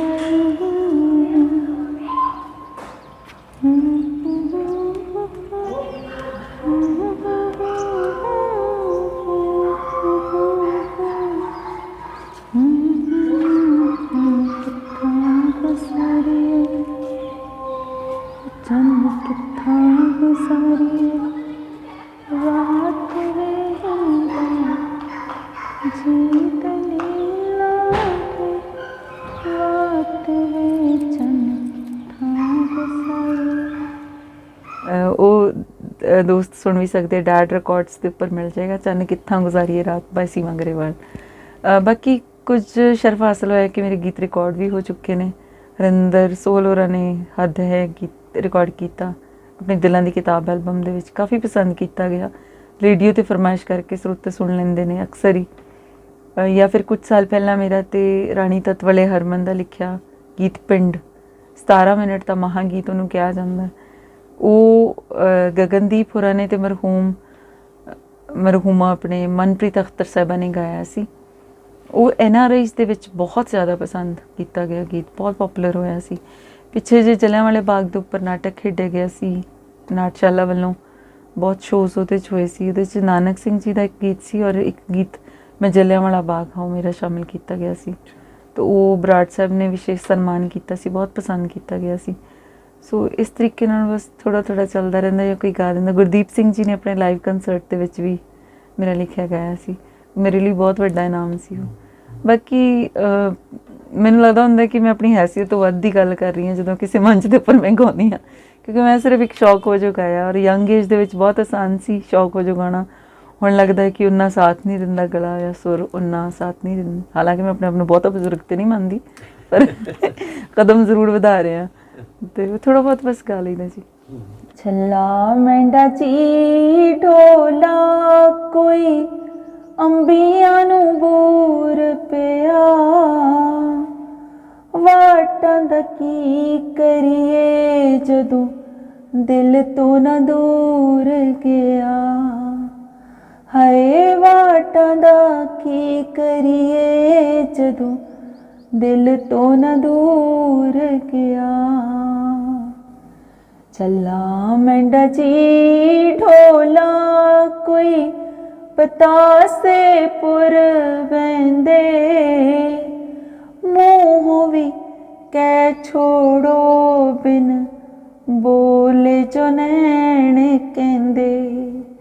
ਹਾਏ ਮੂੰਹ ਵੀ ਕਹਿ ਛੋੜੋ ਬਿਨ ਬੋਲੇ ਜੋ ਨੈਣ ਕਹਿੰਦੇ।